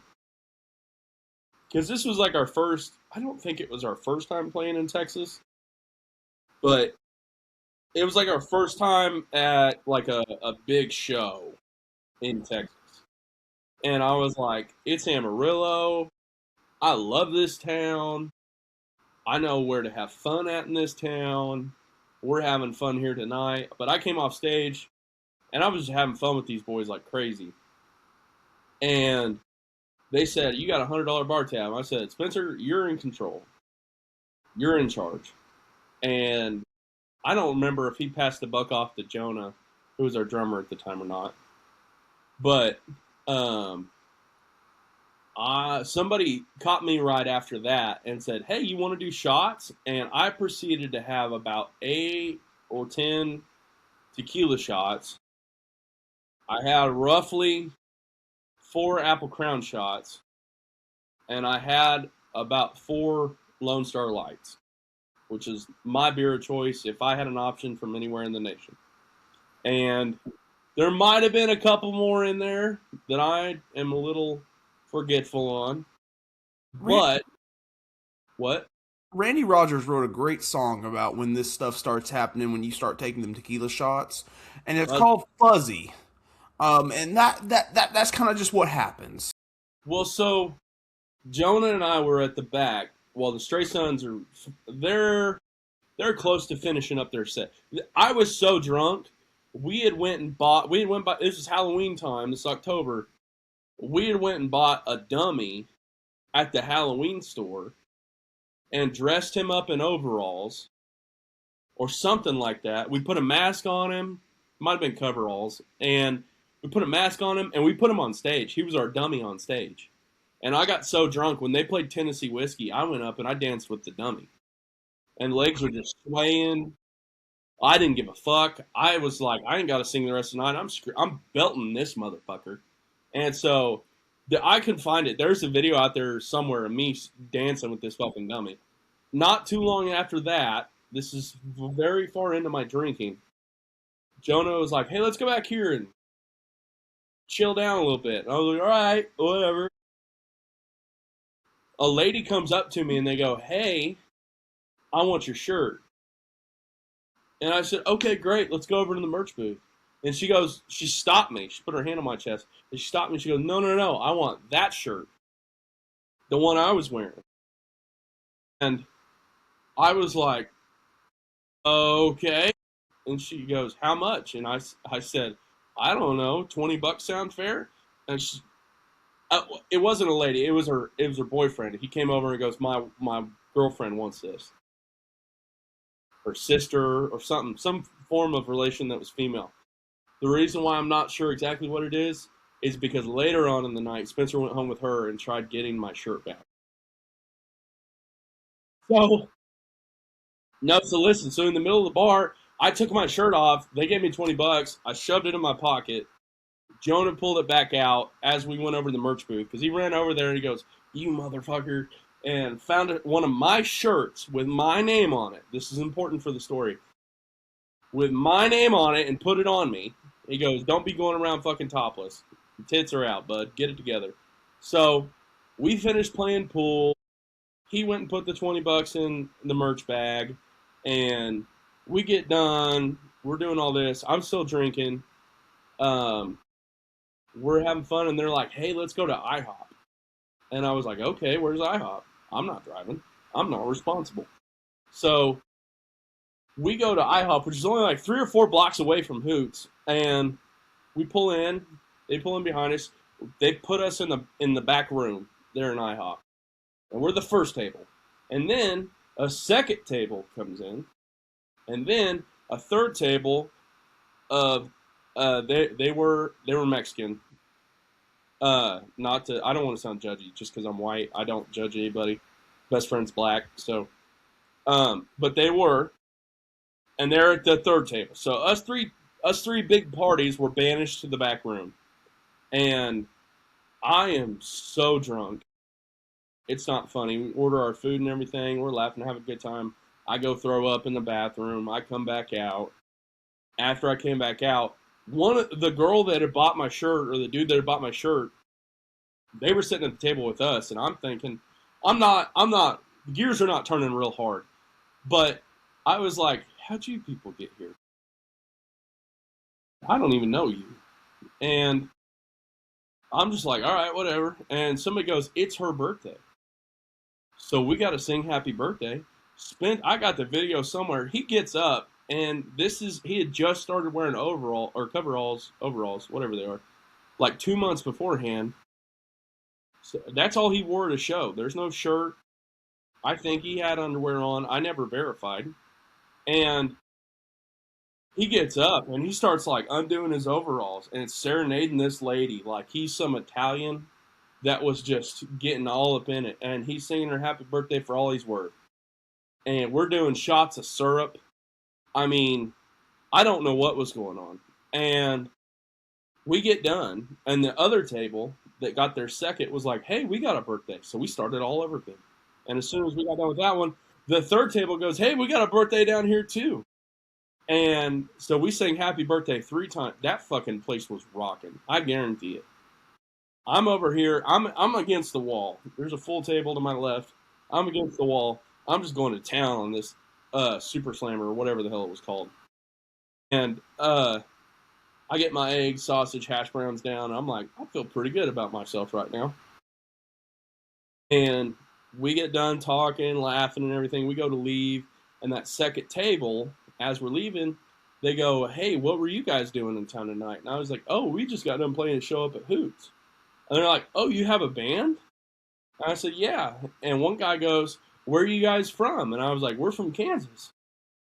Southeast Kansas. And he goes, you came all the way out here to play? And I was like, yeah, at Hoots. You should have been there. And they're like, well, what's your name? And I said, and then as Jonah came back to get me, he heard that part as he had walked into the room. Remember, I'm still wearing my merch shirt with my name on it. The girl goes, is that your name? And points to my name, and I like pull my shirt out, and I'm like, oh yeah, that's my band. That's my name right there. And it just made a fucking ass of myself. And it was funny looking back, but I was so drunk, and they just all laughed. And like 3 or 4 of them were like, we just followed you on Facebook and Spotify. Next time you come to town, just let us know. And I was like, okay. So we go to leave, and we get back to the hotel. Spencer went back with old girl, and I told him, I was like, dude, just be here at like 8 o'clock in the morning. We got a 9-hour drive home tomorrow with stops and everything. So he shows back up about 8:30. I'm so hungover. I threw up in the morning real bad. He went and got me a Sprite and some crackers and everything. Got me some, I don't know if it was Advil or ibuprofen.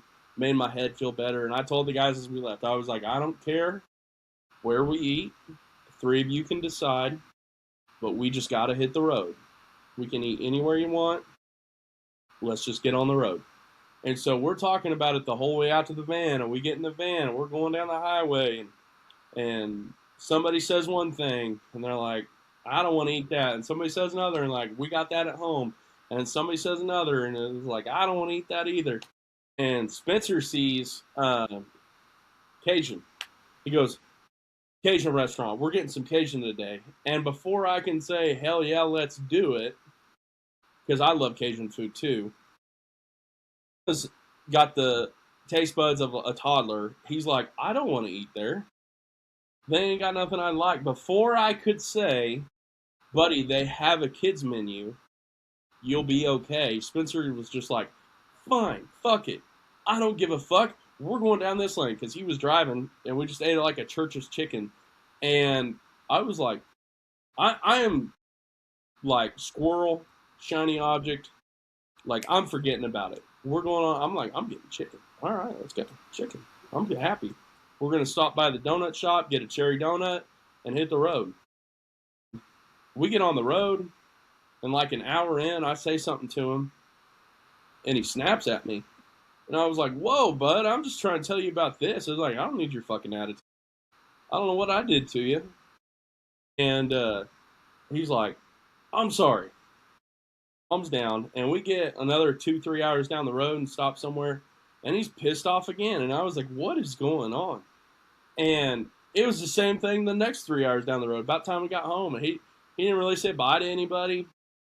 He just kind of left. He was like, he gave me a hug, and then he left. He was pissed. The next day, all because he didn't get his Cajun. He goes, if I say we're stopping to eat Cajun, we're stopping to eat Cajun from now on. And I was like, but it was a lot more stuff, and the way he said it kind of pissed me off a little bit. And I was like, how about we do this? Whoever's driving, they can pick where we eat. If you want to pick where we eat, it's your turn to drive. And that we'll just do it that way. Then it's fair. Because I don't play favorites. I play fair. I was never anybody's favorite. I'm still nobody's favorite. I'm okay not being a favorite. But I just want fair. If it's fair, I'm okay with it. But that's how I treat people. You could do something wrong. You could do something right. We're playing this fair. We're getting all the facts straight. All that shit. So how about we do this fair? If you drive, you can pick where we eat. We're good to go. So real quick, we've talked about Spencer a lot. I want to bring up that last year you played a tribute concert for Spencer. This year you're playing one for him as well. Again, I'm going to be there this year. Oh, sweet. We'll make sure to make a point to be there, but I want to give you a minute to talk about it and everything. Yeah. Spencer and I always talk about kind of having our own festival. Like I've seen, I think it's Slade Coulter's Big Damn Family Jam. I'm pretty sure it's Slade's.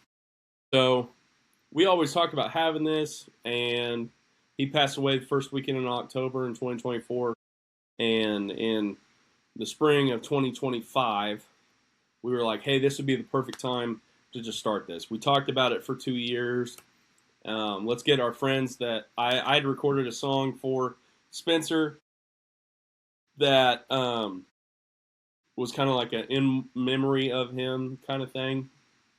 And then I had like our best friends in the business hop on, which was Jake Marlin, the Stray Sons, and my buddy Blaine, who's from his band's Minko. And so I had Brad, Jake, and Blaine hop on it, and we cut a song together, and it was a really cool experience. So I wanted those three, and on the show, which Blaine was just doing an acoustic, Jake played after that, and then we had the Stray Sons play, and then we headlined, and it was a great time last year. The only problem I had with it was there was another event that was that happened the same night ours did, and they planned it. I don't know if they were specifically like, we're going to try and outdo their event, but it's what it seemed like in the community. And I was like, hey, y'all knew about this for 6 months. You could have moved yours. My friend died. You're just trying to drink. Like, you can move yours. And they didn't. It's cool. It's whatever. I wouldn't say I'm over it, but I've started working past it. And I just felt like it would have been more money for the city and for everybody if we wouldn't have had two big things going on in the same town at the same time, because it's not a big town. But, yeah, it's Kota Lewis's Let's Get It Going Again festival in memory of Spencer Gatewood. Let's Get It Going is what he always said before a show. Like I said, I don't think there's been a better hype man. It was always just, we're going to get it going no matter what it is. So that's what we made it. The intent every year is to keep it going, and we're just kind of raising money. Like, I got to pay the artist, and everything past that point goes into I think last year we did a park bench for him. And then this year, the intent is everything to get put into a scholarship. So, from now on. But I guess I can go ahead and announce it here. I'll break it before this drops. But we're having Blaine and Jake Marlin back.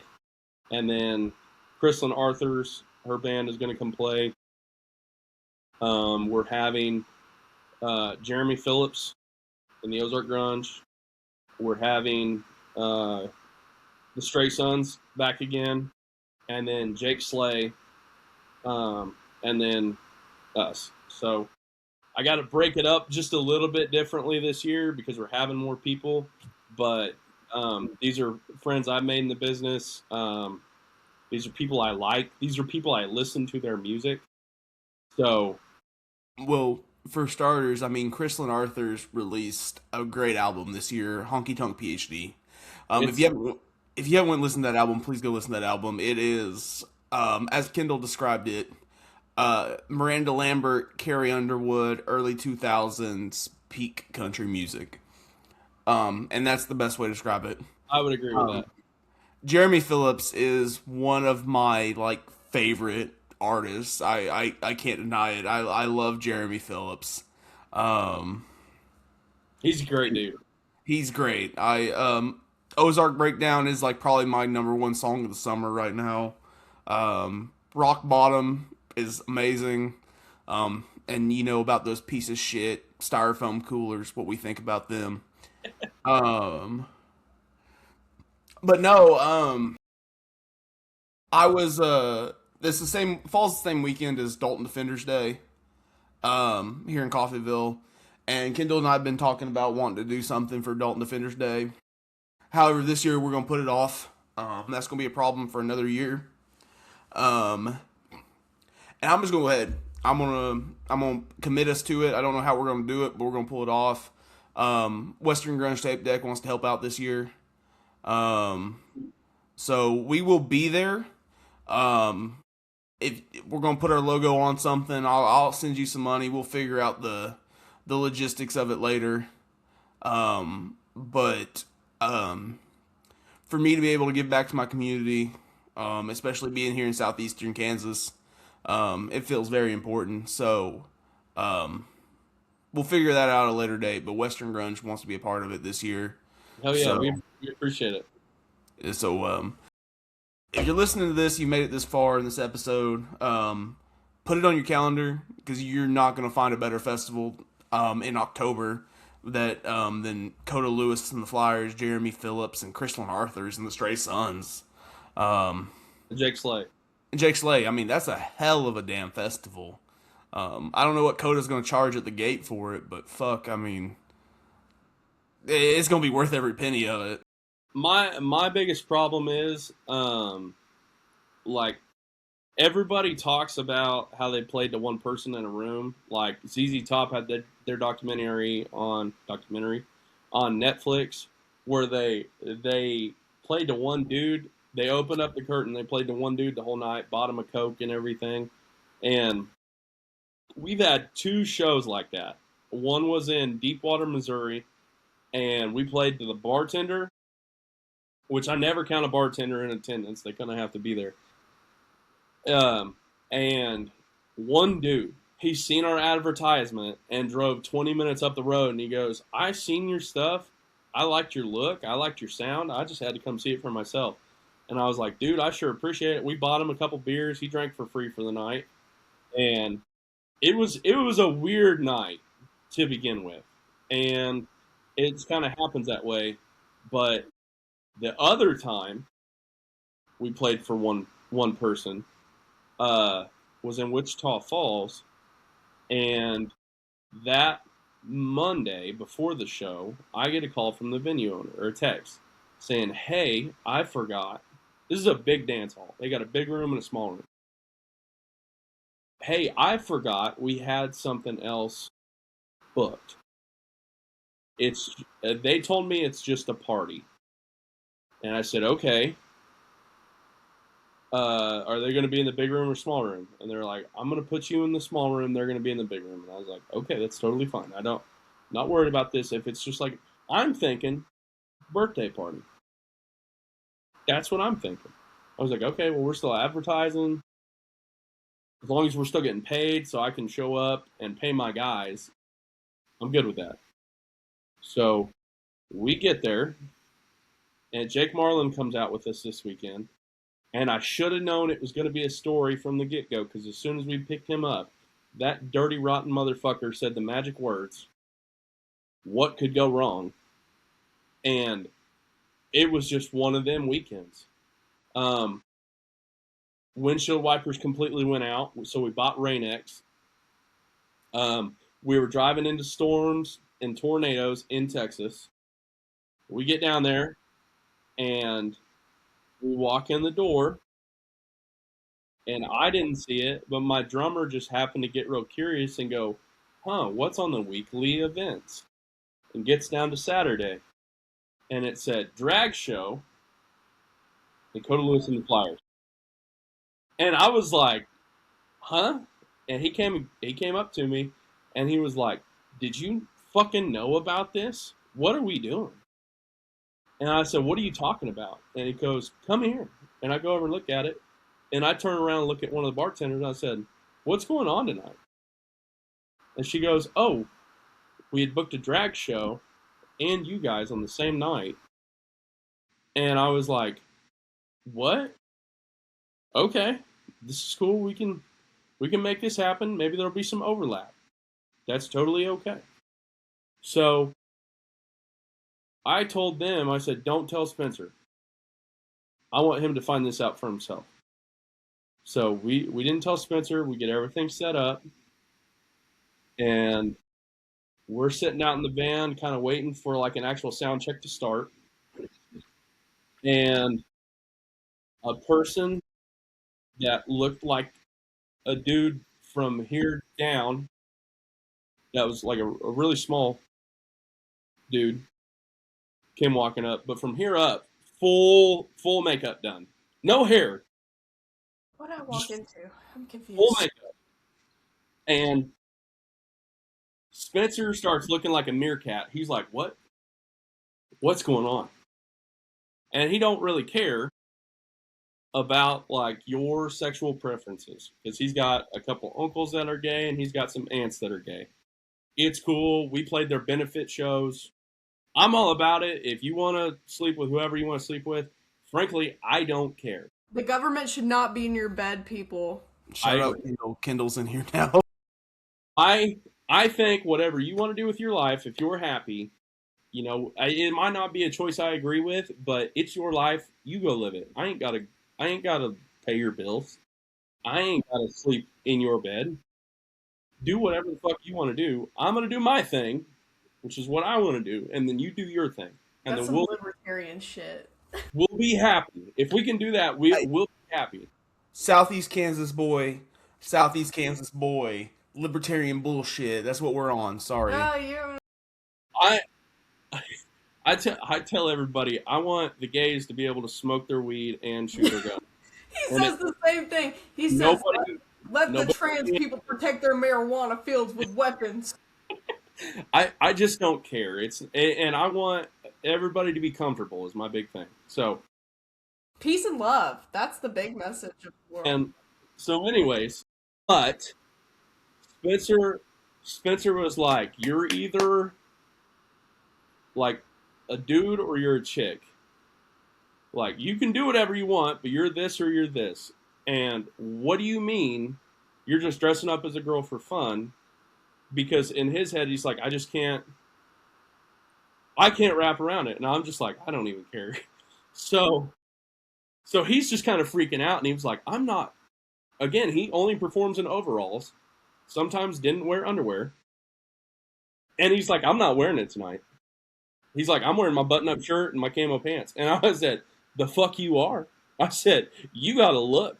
You wanted the look? You wear the look. I don't give a fuck what the situation is. And he goes, I ain't doing it. And I said, I got 4 motherfuckers here with me that'll hold your ass down and I'll dress your ass.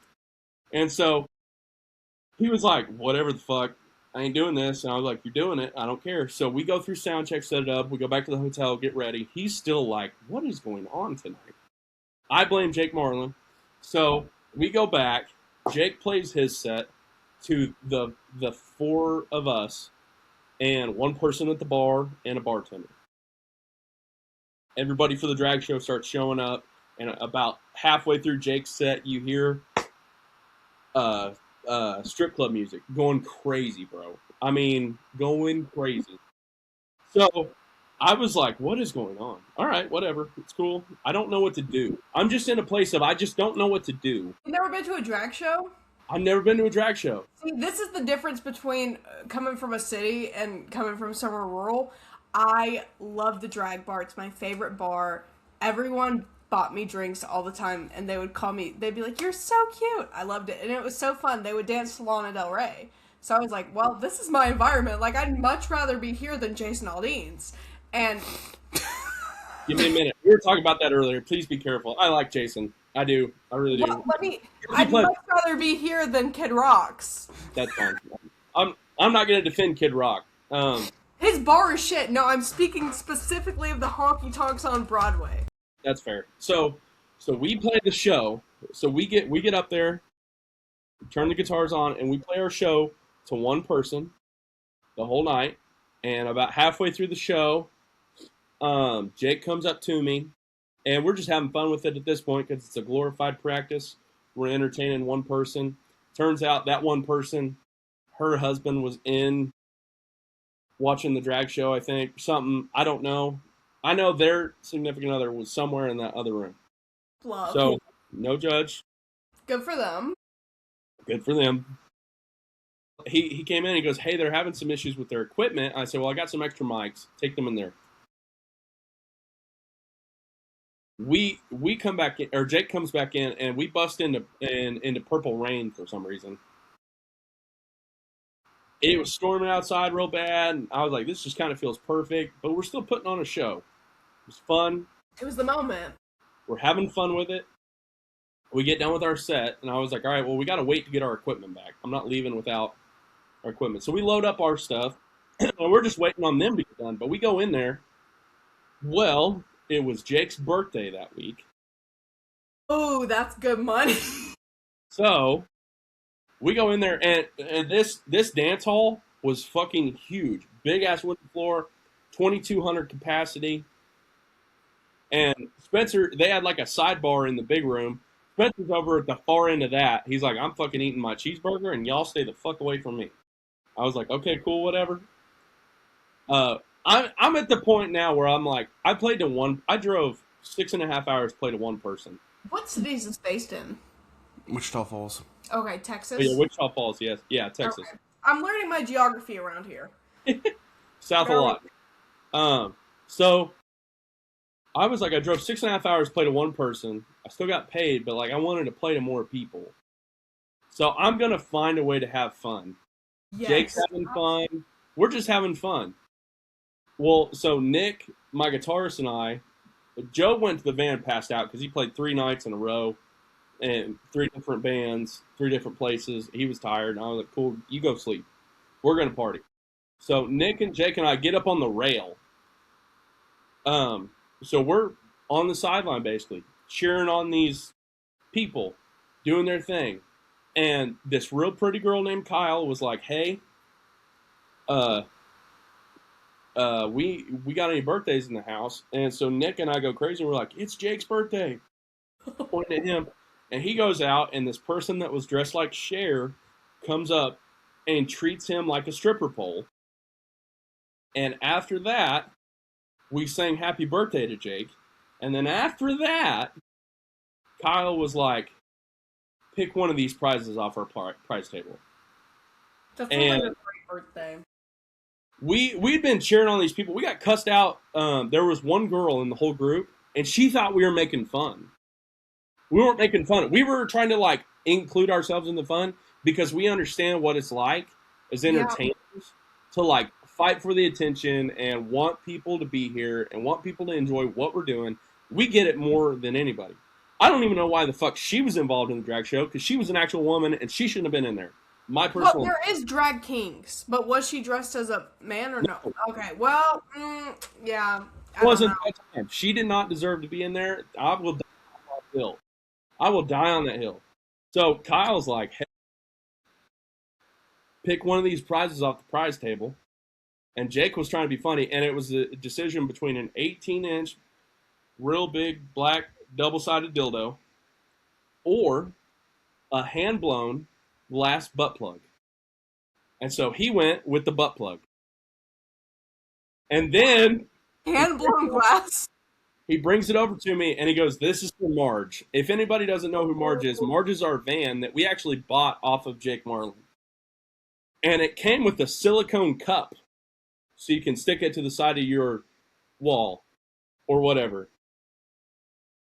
So now that hand-blown glass butt plug is our ornament on our dash of our van. I have a purple duck, and I have a hand-blown glass butt plug. This is going in the description of this episode. It's gonna be Tracer and Lane for the first part, sat down with Kota Lewis from Kota Lewis and the Flyers, and the story gets told about why they have a hand-blown glass butt plug on their dash. I never knew where that story was going at any point in time. I kind of thought maybe you guys would start playing the background music for the drag queens, and I would be like, well, I would totally pay for that. It's a great story. Don't forget, you missed... Kendall, you missed the beginning of this. We didn't have windshield wipers on this whole trip. Remember, the start of this story, Jake Marlin said, what could go wrong? And then it all went wrong.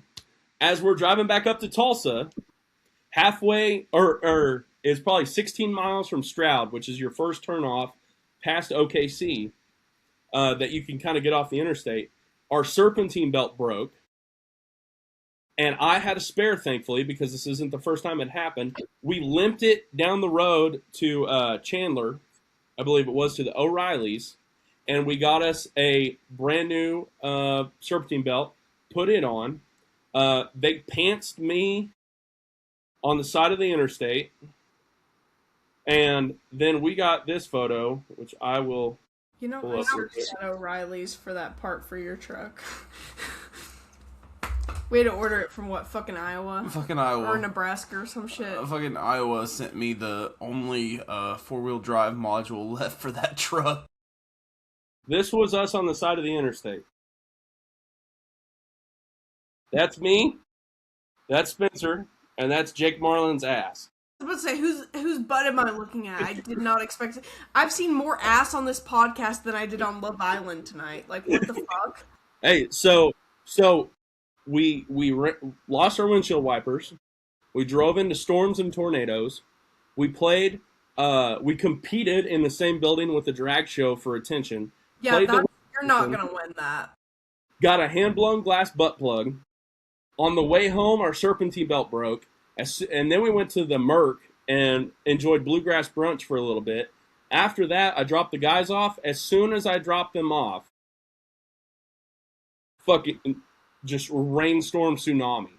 Again, don't have windshield wipers. I had Rain-X. We stopped and Rain-X before we left Tulsa so that we can maybe make it home. Finally made it home at like real late at night after all the detours and everything. Spencer was also supposed to be at work at like 1 o'clock. He did not make it to work. See, that's the life, though. You gotta... I love to do that where I have work the next day so early and I still have something I'm obligated to go to. When I was living in Nashville, I worked at this coffee shop and they would have me come in at 3:30, 4 o'clock in the morning to open because I was baking. And I would be downtown Nashville and it would hit 1 o'clock because, I was at a show doing something. There's always something to do in Nashville, so I would be... usually down at like basement or basement east, and I would look at my phone and be like, fuck, I gotta be up in 2 hours. And you still do it, and it's part of the fun that I'm gonna look back on when I'm like 70 and be like, how the fuck did I do that? I want to shout out my twin, Johnny Molnix. I love Johnny Molnix. I have been confused for Johnny Molnix many times in Tulsa. And I just hope once he's been confused for me. He can sing better. No, he can sing better. Well, baby, I don't think he's been confused for you. He wouldn't be confused for you unless he came up here and tried to get in the appliance trade in Southeast Kansas. No, I've been confused for Johnny Molnix, and I made a tweet a while back. I said, I was shouted out his new album. I said, gotta shout out my twin. I made that whole post, and I said, my twin, I hope he's been mistaken for me, and he liked the tweet. So I don't know if he's been mistaken for me or not, but... So here's what I wanted to share why I came in here. Okay, yeah. Garth Brooks is considering a sale of his music catalog. He's eyeing for roughly $2 billion. That sounds fair. Garth Brooks is looking to sell his music catalog for more than Zach Bryan did. But he has a larger music catalog. Yes, but he would also become the... I think the... Didn't Zach was like the most money they He was paid the for. he was the record at the time for So selling it. it'll be Garth Brooks then if he actually sells his shit for $2 billion. That's the type of contract they got Shohei Ohtani on for the Angels. Now you gotta understand, if he sells his music, then it finally gets on Spotify. And I don't have to buy random cassettes when I want to listen to Garth Brooks. I would never purposefully want to However, as I've been indulging in the history of Red Dirt, I would be remiss if I did not mention Garth Brooks' time at the farm. Did you watch his documentary on Netflix? I try to avoid anything involving people with names that sound like they make country music. Okay. So, you hear a name, you're like, they definitely make country music. Jason Aldean. Hey, easy. Kota's a Jason Aldean fan. I know, but let me have my joke. Okay. There are people that sound like they make country music. Braxton Keith. No, he's not out there making jazz. Like, you would never think he's making bedroom pop. He's making country. What's the other one's name? Ty Myers. You think a motherfucker named Ty Myers is doing R&B? He's making country. I don't trust people with names that sound like they make country music. What about Kota Lewis? Does he sound like he makes country music? No, to be honest, he kind of sounds like he would do rock. Or some sort of alt genre of rock. See, but it's not like the obvious, like, I made a tweet about it, like, I think anyone with an X in their name, like Braxton. Oh. You know? Like, your mama's from the South, ain't she? Well,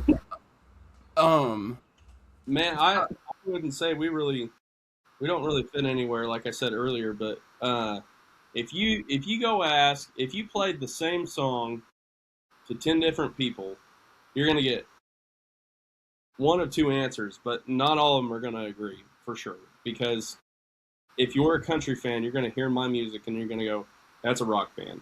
And if you go put it in front of a rock fan, they're gonna be like, oh, that's a country band. And it's the same song. Welcome to Red Dirt. That's what I told him.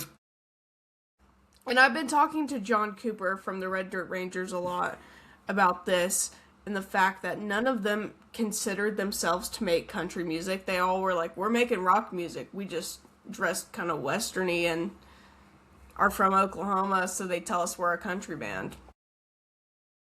That's why I tell everybody that the All American Rejects are a country band.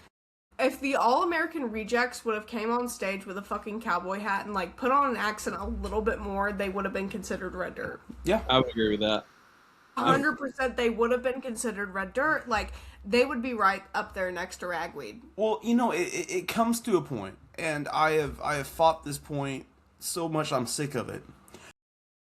When you talk about, like, you want to make Red Dirt, you got to come from Oklahoma. All right.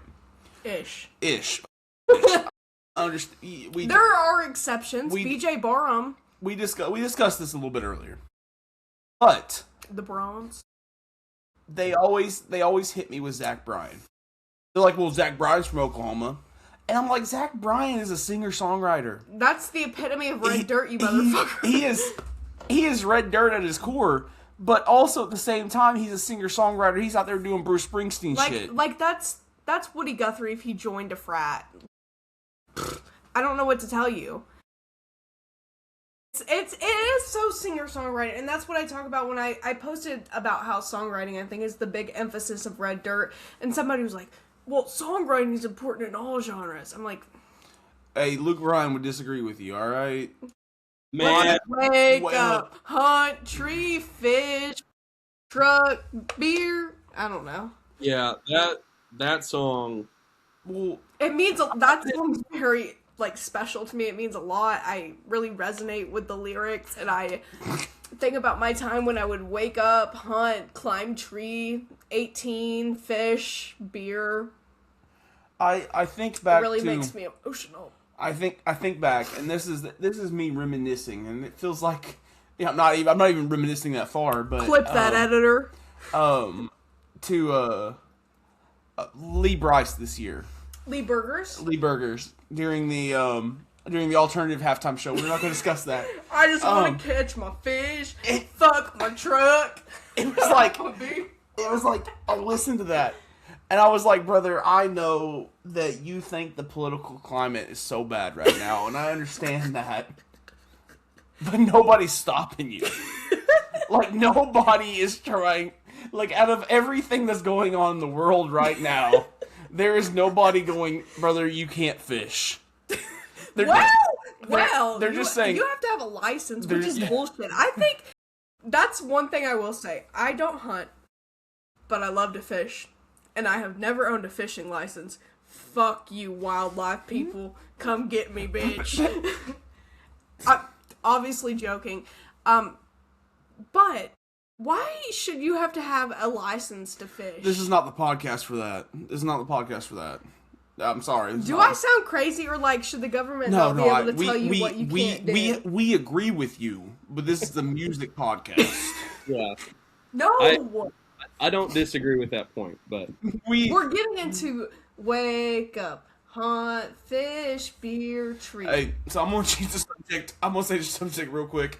Kota is hosting his second year festival in honor or in memory of Spencer. Mm-hmm. And it's going to be headlined by him, of course, Kota Lewis and the Flyers. Well, yes. Right. Christian Arthurs is playing. Okay, Diva. Jeremy Phillips is playing. Okay. Jake Marlin, right? Okay. Or I messed that up.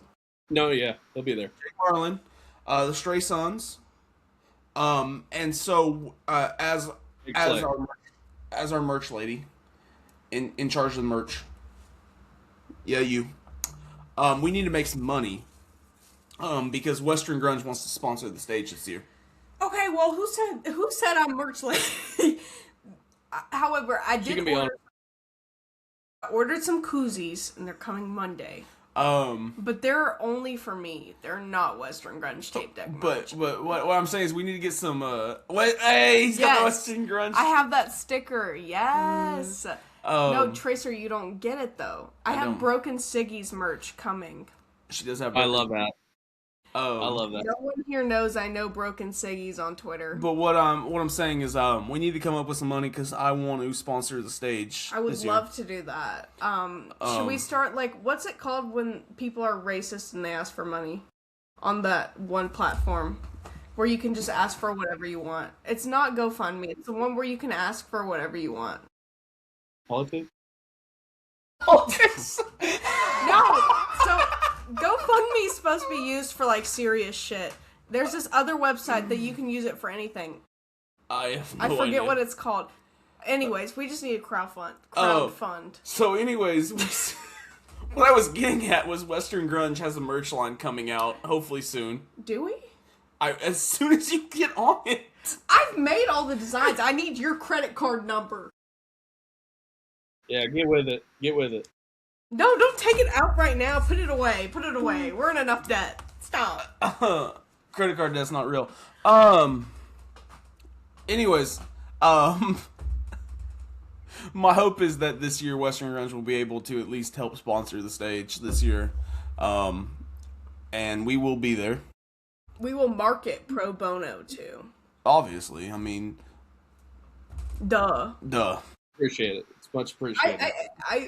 I started my sort of music career by doing pro bono marketing. Yeah, I mean, it's on the streets of Nashville. It's come a long way since my drunk interviews on the streets of Nashville. But it's coming. I feel like this is a good time to wrap this up. Why? It's just not getting good. And we're going to wrap this up. We're going to keep talking off air, but we need to wrap this podcast up. Don't worry. Oh, yeah. Y'all are hitting 2 hours. But anyways, Kota, thanks for coming on, man. Really appreciate it.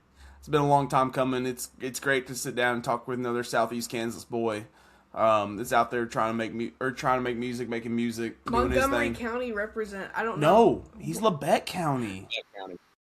Chill. We were technically rivals. I mean, wait, what is considered Labette?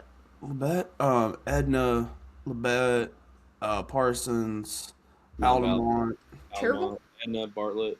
Cherryville's Montgomery. Cherryville's Montgomery. Yeah. Bartlett is there. Is Chatopa part of Lebec County, or are they part of? No, they're Cherokee. Wilson. Cherokee. Is Wilson's north of you. Is Caney Montgomery? Caney's Montgomery. But anyways, I want to thank you so much for coming on. Really appreciate it, man. We're gonna keep plugging your thing you got going on. I appreciate it, Spencer. Battle of the Bands is coming up. I want to remind everybody to please show up and show out. This is our chance to do something big for the scene. We're very excited to do it. It's also Men's Mental Health Month. I thought that was in November. That's Prostate Cancer Awareness Month. But anyways, it's Men's Mental Health Month, and as you know, everybody here at the Tape Deck, we've all struggled with mental health. So we're all big advocates for mental health. So reach out to us anytime you feel like you need to. We're never more than a DM, a phone call, a text message away. We will be there for you no matter what. Love yourself. Love somebody else. Take yourself out this week. Get yourself some barbecue. It's a good week. It's been warm. Eat some ribs. Eat some pulled pork. Do something. I love all y'all so much. I've had all I can handle. I hope you're happy now. Good night. I'm happy.